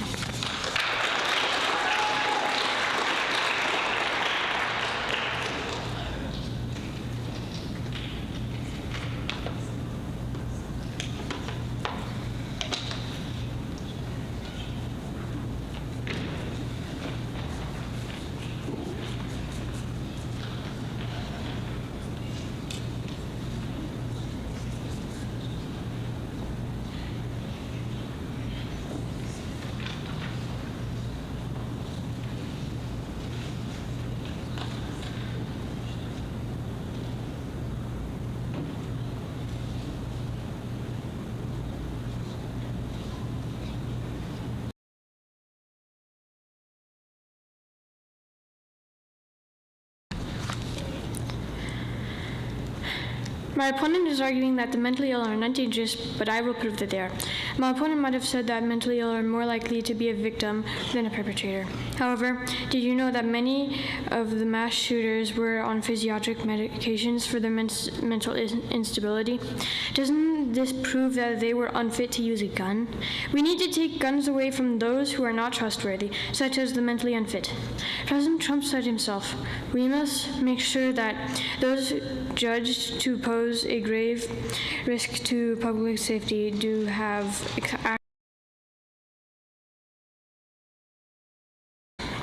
My opponent has also stated that criminals always get their guns in illegal manners. We need better laws to hold the line against criminals. We need laws to protect law-abiding citizens.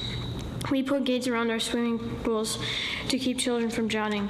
We put safety caps on medications to keep children from poisoning themselves, because children are naturally curious and impulsive. And because we have shown time and time again, we cannot gun-proof when with education we have a responsibility to keep guns out of the hands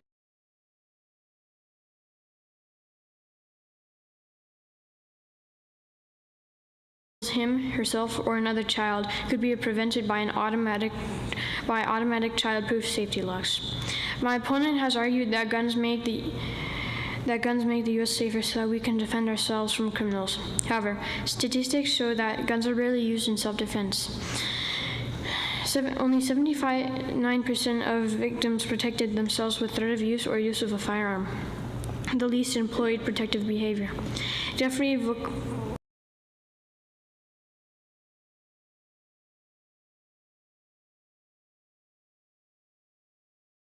If a threat occurs, increasing the numbers of guns only creates a more volatile and dangerous situation.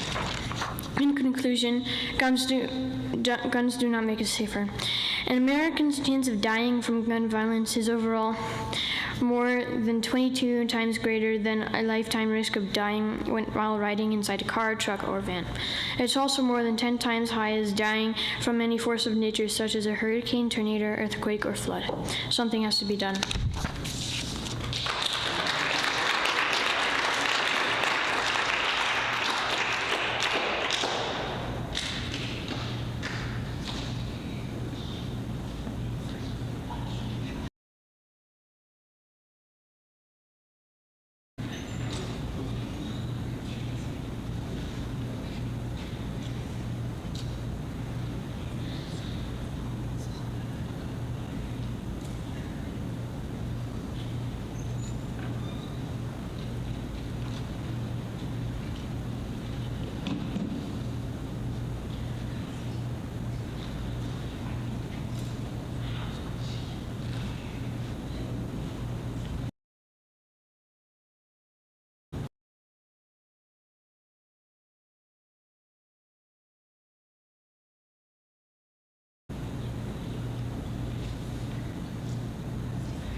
My opponent would have you believe that guns are the problem for the violence statistics in America, but I would like to remind you that guns can also be credited with saving thousands of lives. Estimates for the number of people using guns in self-defense annually vary widely, ranging from 500,000 to 3 million. A more recent study estimated roughly 1.6 million defensive gun uses in the U.S. every year. The National Crime Victimization Surveys estimates a much lower number, around 70,000, but it also considers gun uses in self-defense to be an underreported phenomenon. Reports consistently show that there are between 60,000 and 2,500,000 defensive gun uses per year. There are an average of 1,820,000 defensive gun uses per year compared to 1,000,000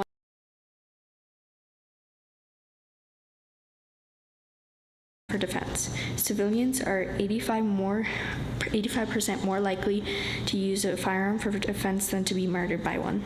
The average distance in a defensive gun use shooting is 3 yards. This proves your family, your friends, your loved ones, your property, and your community is much more likely than you being injured by someone with a gun, including someone who's mentally unhealthy or a criminal. My opponent also failed to highlight the ways that guns have contributed to the well-being of families in America for generations. My opponent says that guns make America less safe, but what about how it helps Americans survive?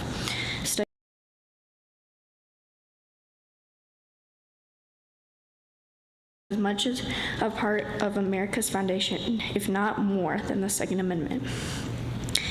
Guns are an easy target for people who are fearful of criminals, but I would challenge my opponent and those listening to reflect on how America could spend its time and resources in solving the issues that actually cause more deaths in our country. What about disease? More than 700,000 people die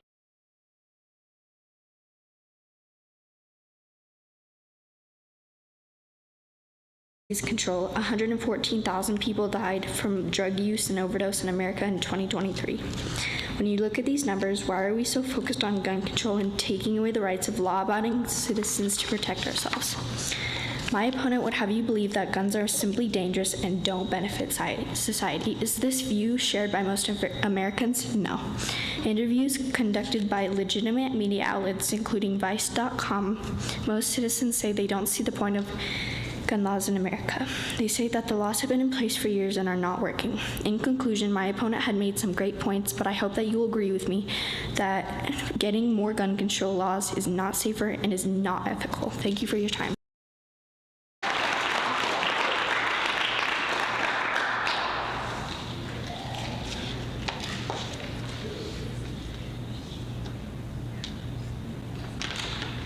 Another nice job.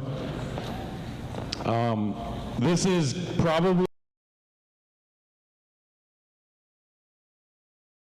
the last one, because y'all have been there, done that, and been sitting through them. But we still want to provide respect, right? Right?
You hear Brooke. Nice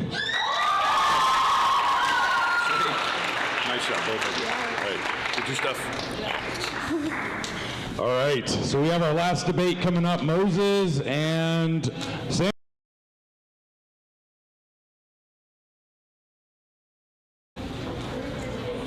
If anyone needs a break or whatever, Cagney is here now.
right, let's go ahead and get our positions here.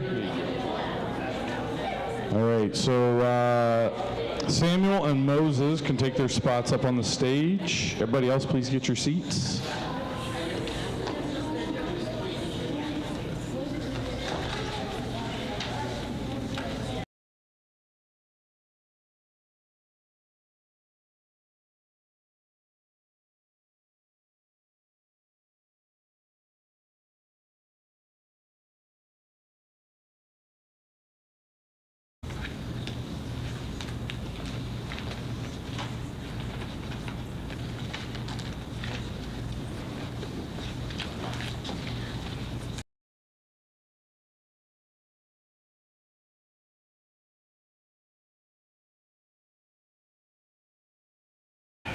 Resolved.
I have a story to tell you about a guy named Adam Lanza.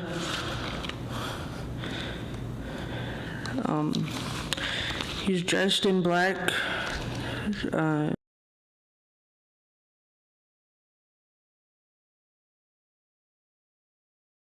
To a Connecticut elementary school Friday and opened fire, shattering the quiet and leaving the nation reeling at the number of young lives lost.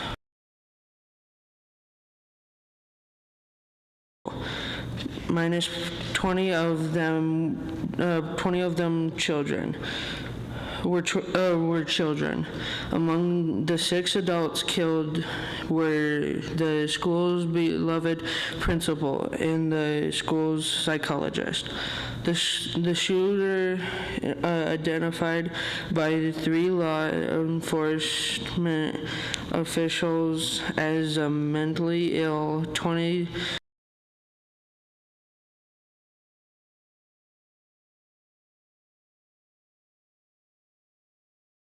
Separately, his mother's body was found at the Newtown residence. Evil visited this community today. Connecticut government Dan Maley said on Friday's Mascare.com. My 3 points. Mentally ill and criminals use guns for evil. Gun laws should ensure guns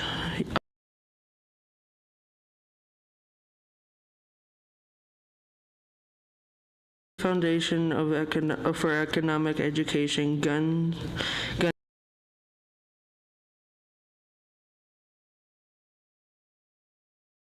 the gun's not fired. Every year, 400,000 life-threatening, violent crimes are prevented by using firearms. 60% of convicted felonies admit they know their victim is armed. Crimes. According to gunfacts.info for gun laws, 71% of gunshot victims had previous arrest records. 64% had been convicted of a crime. Victims had an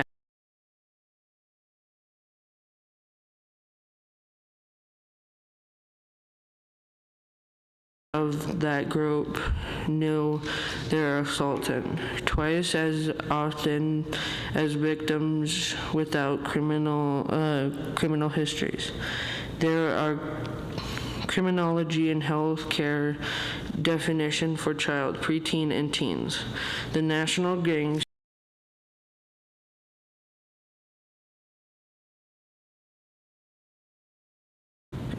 reason why gun deaths are nearly non-existent for children but steadily rise for teens.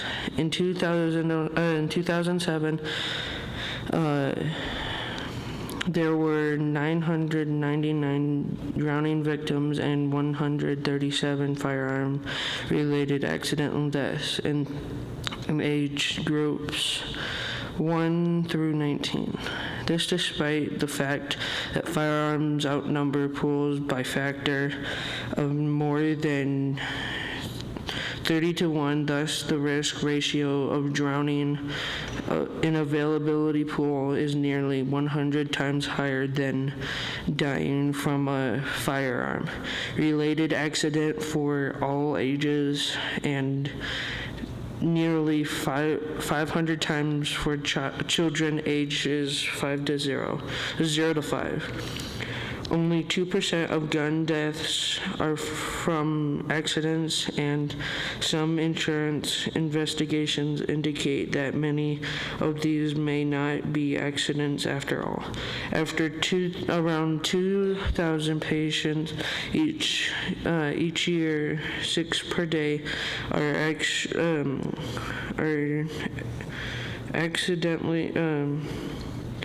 accidentally killed or injured in hospitals by registered nurses. Most fatal firearms accidents involve long guns, which are more deadly than our typical hunting accidents, with 31% of perpetrators and had experienced psychosis, whereas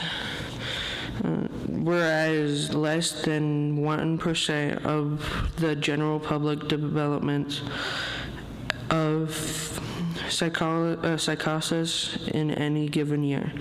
90% of attackers struggled with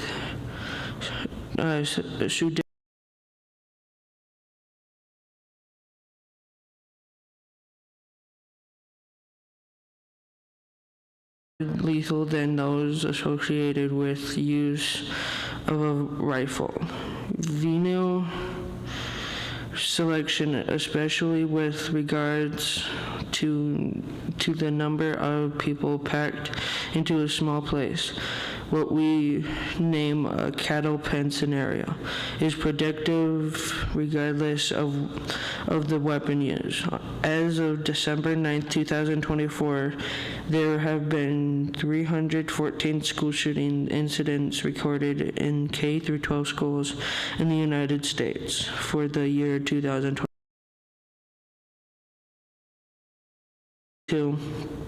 school years. There were a total of 1,375 school shootings at public and private elementary and second.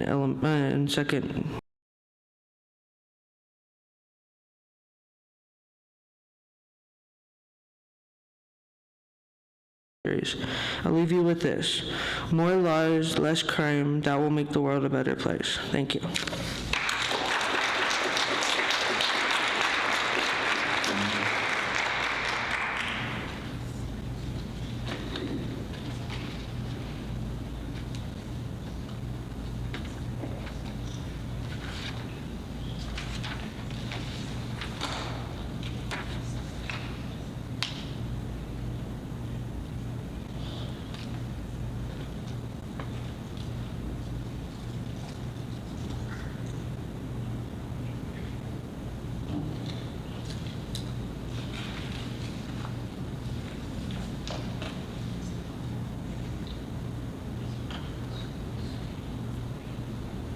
All right, thank you, judges. With the negative argument, Samuel.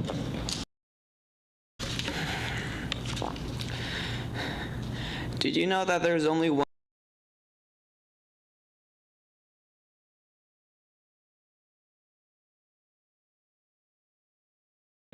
against American gun makers break and smears?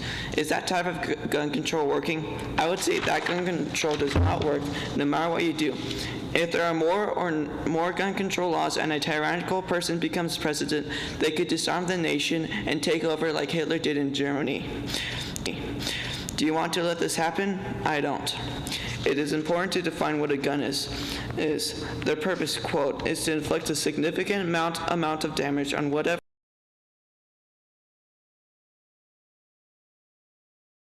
history of gun control. They have not described how other nations have used gun control or maybe even limited means of gun control to take over and disarm their citizens, so they have no choice but to submit. Adolf Hitler, the Soviet Union, Bulgaria, and Cuba all disarmed their citizens in order to take over.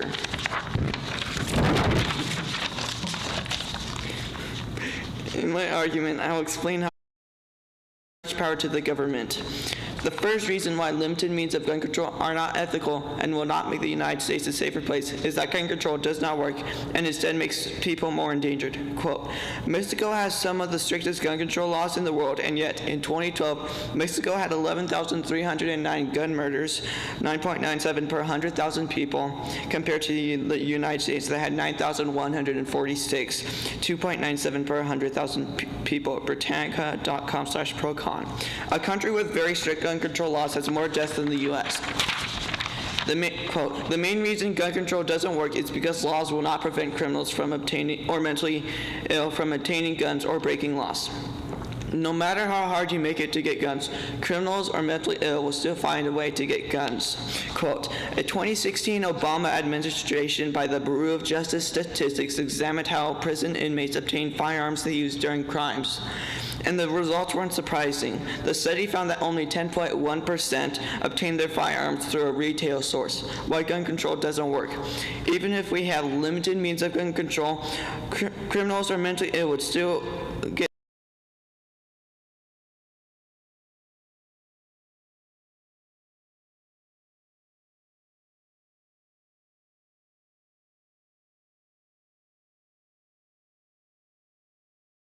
not make the United States a safer place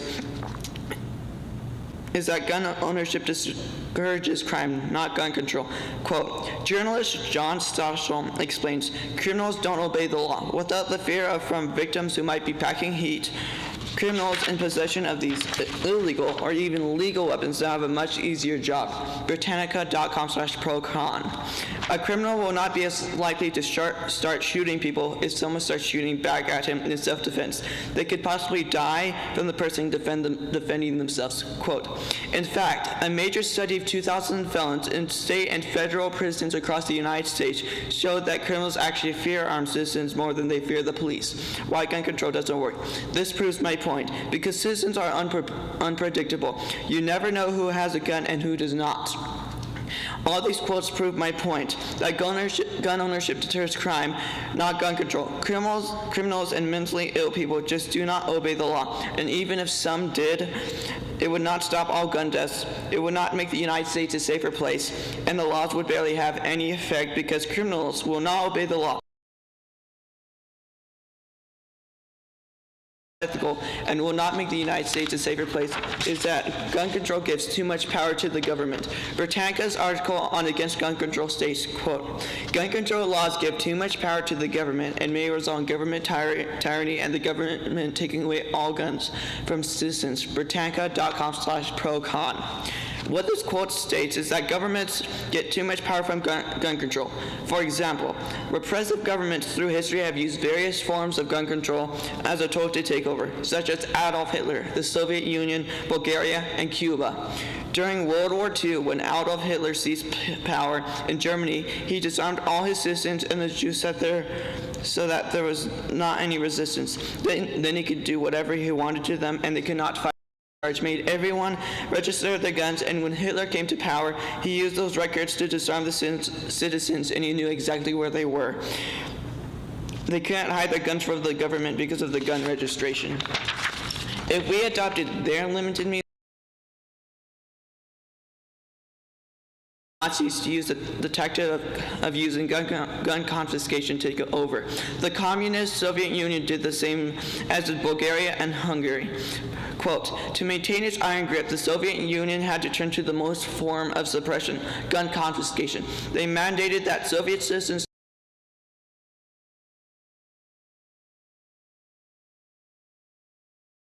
firearm registration lists and gun confiscation slowly commenced. A brief history of repressive programs and their gun laws. What all these quotes prove is that gun control of any type of gun control gives too much power to the government. My opponent also stated that gun control does not give too much power to the government, but this is not true. As I proved from the history of repressive governments, denying gun rights does indeed give the government too much power over their citizens. My opponent also said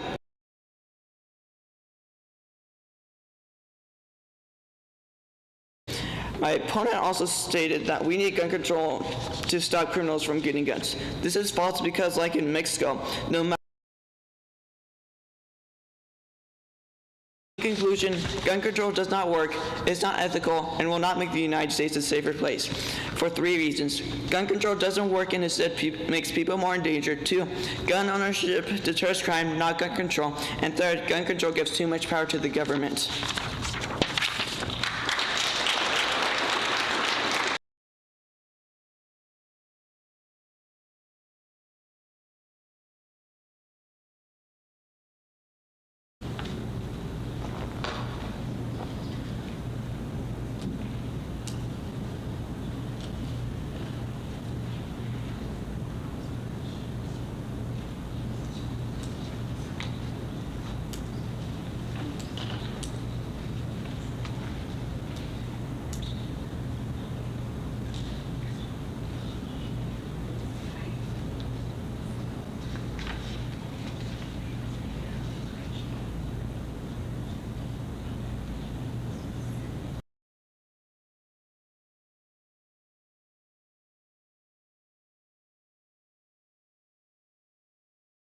Thank you, judges. All right, with our rebuttal, Moses.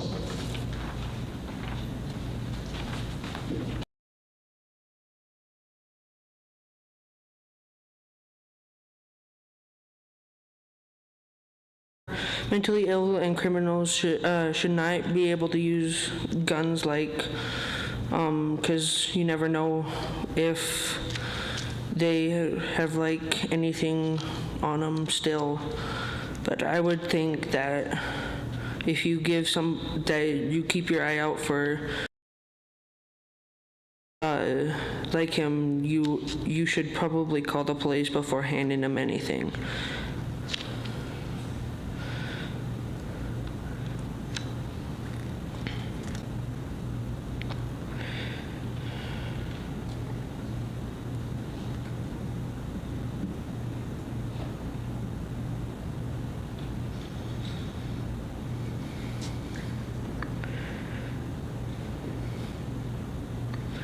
I'd also say this: if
I think is guns keep people safe on the roads, and that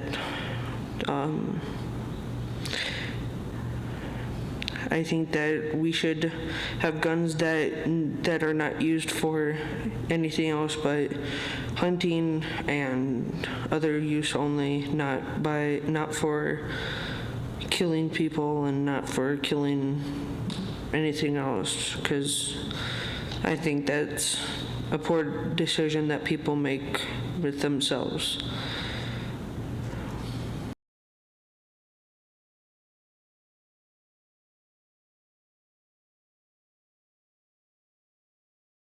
Urge them to wait at least 2 minutes or 3 minutes or 3 to 2 days.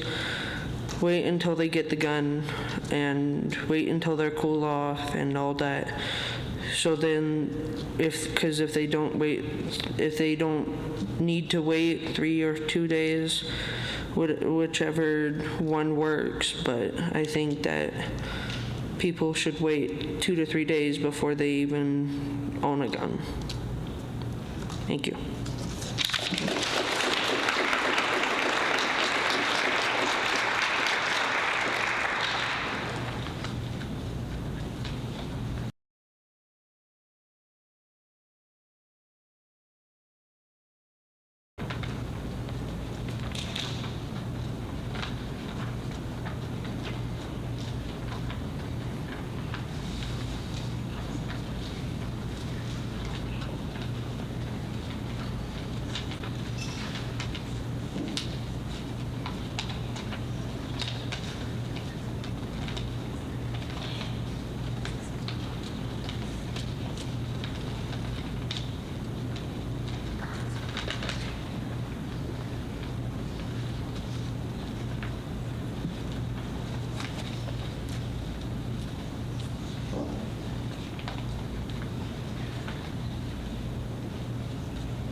All right.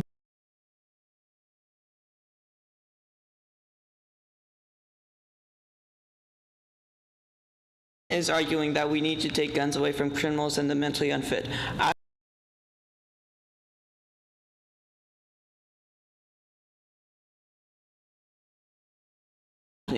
Also, a person who is mentally fit one day may not be mentally fit the next day. How are we to tell if someone is mentally unfit without checking every day or even hour or minute? Additionally, did you know that the drugs that mentally unfit people take, such as SSRIs, known as selective serotonin reuptake inhibitors, quote, are not just correlated with violence, they cause it. SSRIs include drugs like Prozac,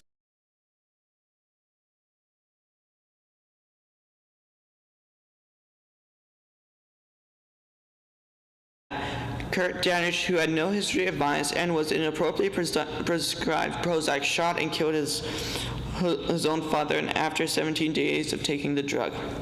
Furthermore, quote, mass shootings after mass shootings show this pattern. The Columbine shooter was on an unusually high SSRI dose. The Wallalook, Washington shooter was on SSRIs that caused hallucinations. More. In the 1990s, school shootings suddenly shifted from rare to frequent. The timeline overlaps with the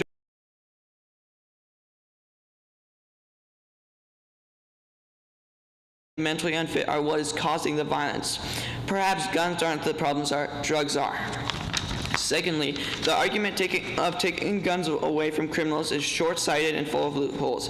Did you know that Mexico has only one gun store that is managed by the military? There are no private shops, no gun shows, and no commercial manufacturers of guns.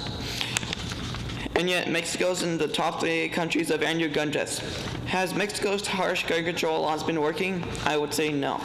Mexican criminals, just like American criminals, get their guns from illegal sources. How do we stop criminals? It is one thing that we should stop criminals from getting guns, but how do we do that? I would argue that gun ownership does a better job of stopping criminals than gun control. In the state of federal prisons across the United States show that criminals actually fear armed citizens more than they fear the police. They also stated that studies have shown that homicide rates when law-abiding citizens are unable to own and carry firearms for self-defense. And the recent statistics from some countries, most anti-gun cities, come from this conclusion. In conclusion, the mentally unfit and criminals will never be deterred by gun control. We should therefore also study the SRI.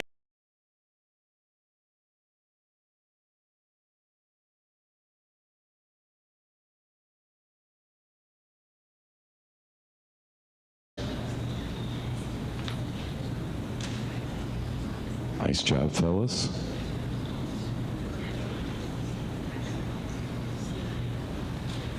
Everyone go like this. We're done with debate, guys.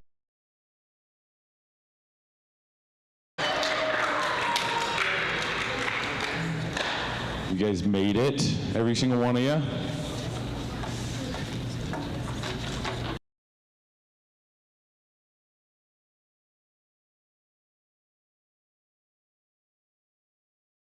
They're mathing about the way I'm mathing. Not well.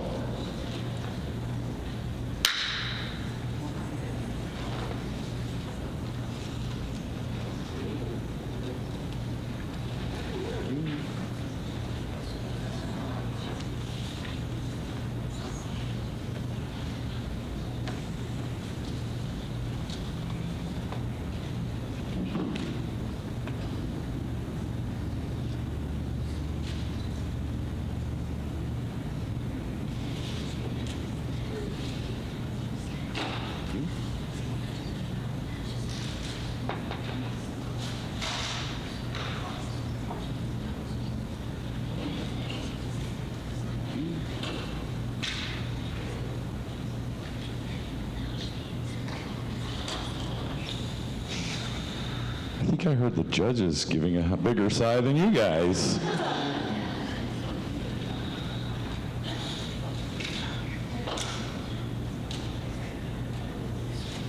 Alrighty, are we ready for this? Gentlemen, meet me in the middle.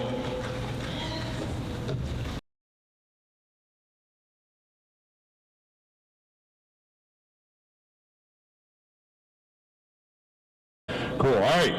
So, for our winner, Samuel. Good job. Hey.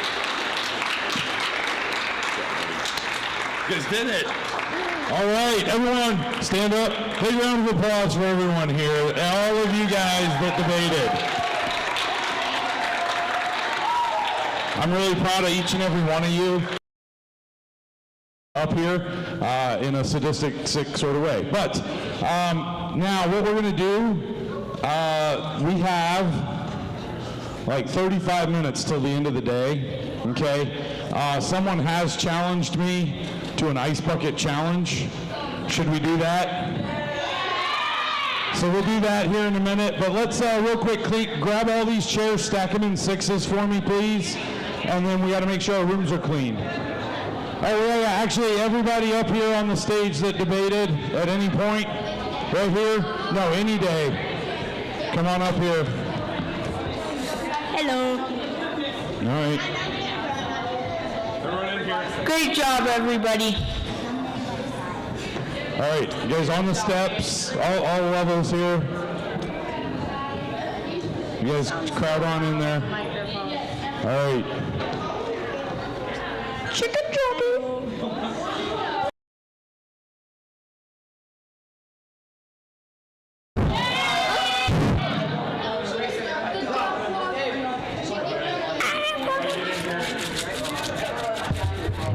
No. Chicken jockey.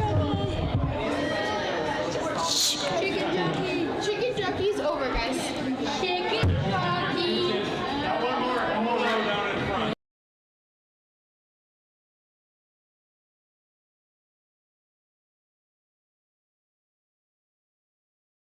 Please. Do you have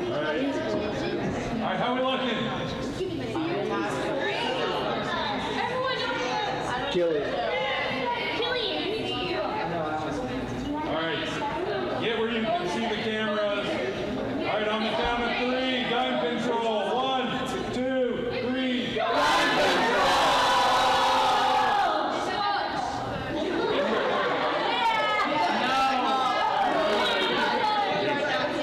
Now, wait. I forgot.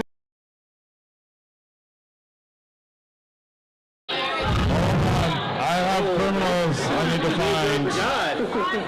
Did you? What did the Bible say? All right, Ezra, Jordan, Jonas, Luna, Brayson. Oh, that's right. Nick, Killian, Amberlyn, and Serenity. Come up there, please.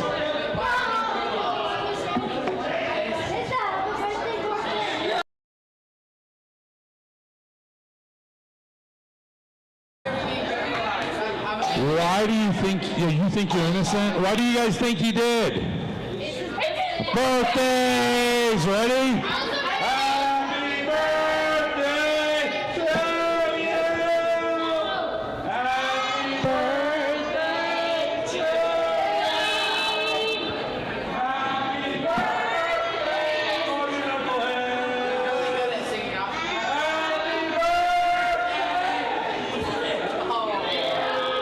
It's my birthday. Wait, I need to say something. Chicken jockey. Jordan, what do you want to say to the crowd? I love you. Shout out Joe Cheese and Mo Cheese. We love Joe Cheese and Mo Cheese. What's wrong with you? Everything's wrong with me. Wait, Jordan, what would you like to say to the crowd about Loya? Sure.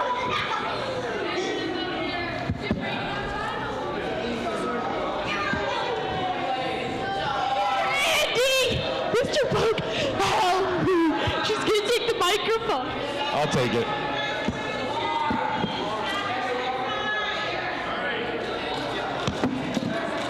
Hi, present.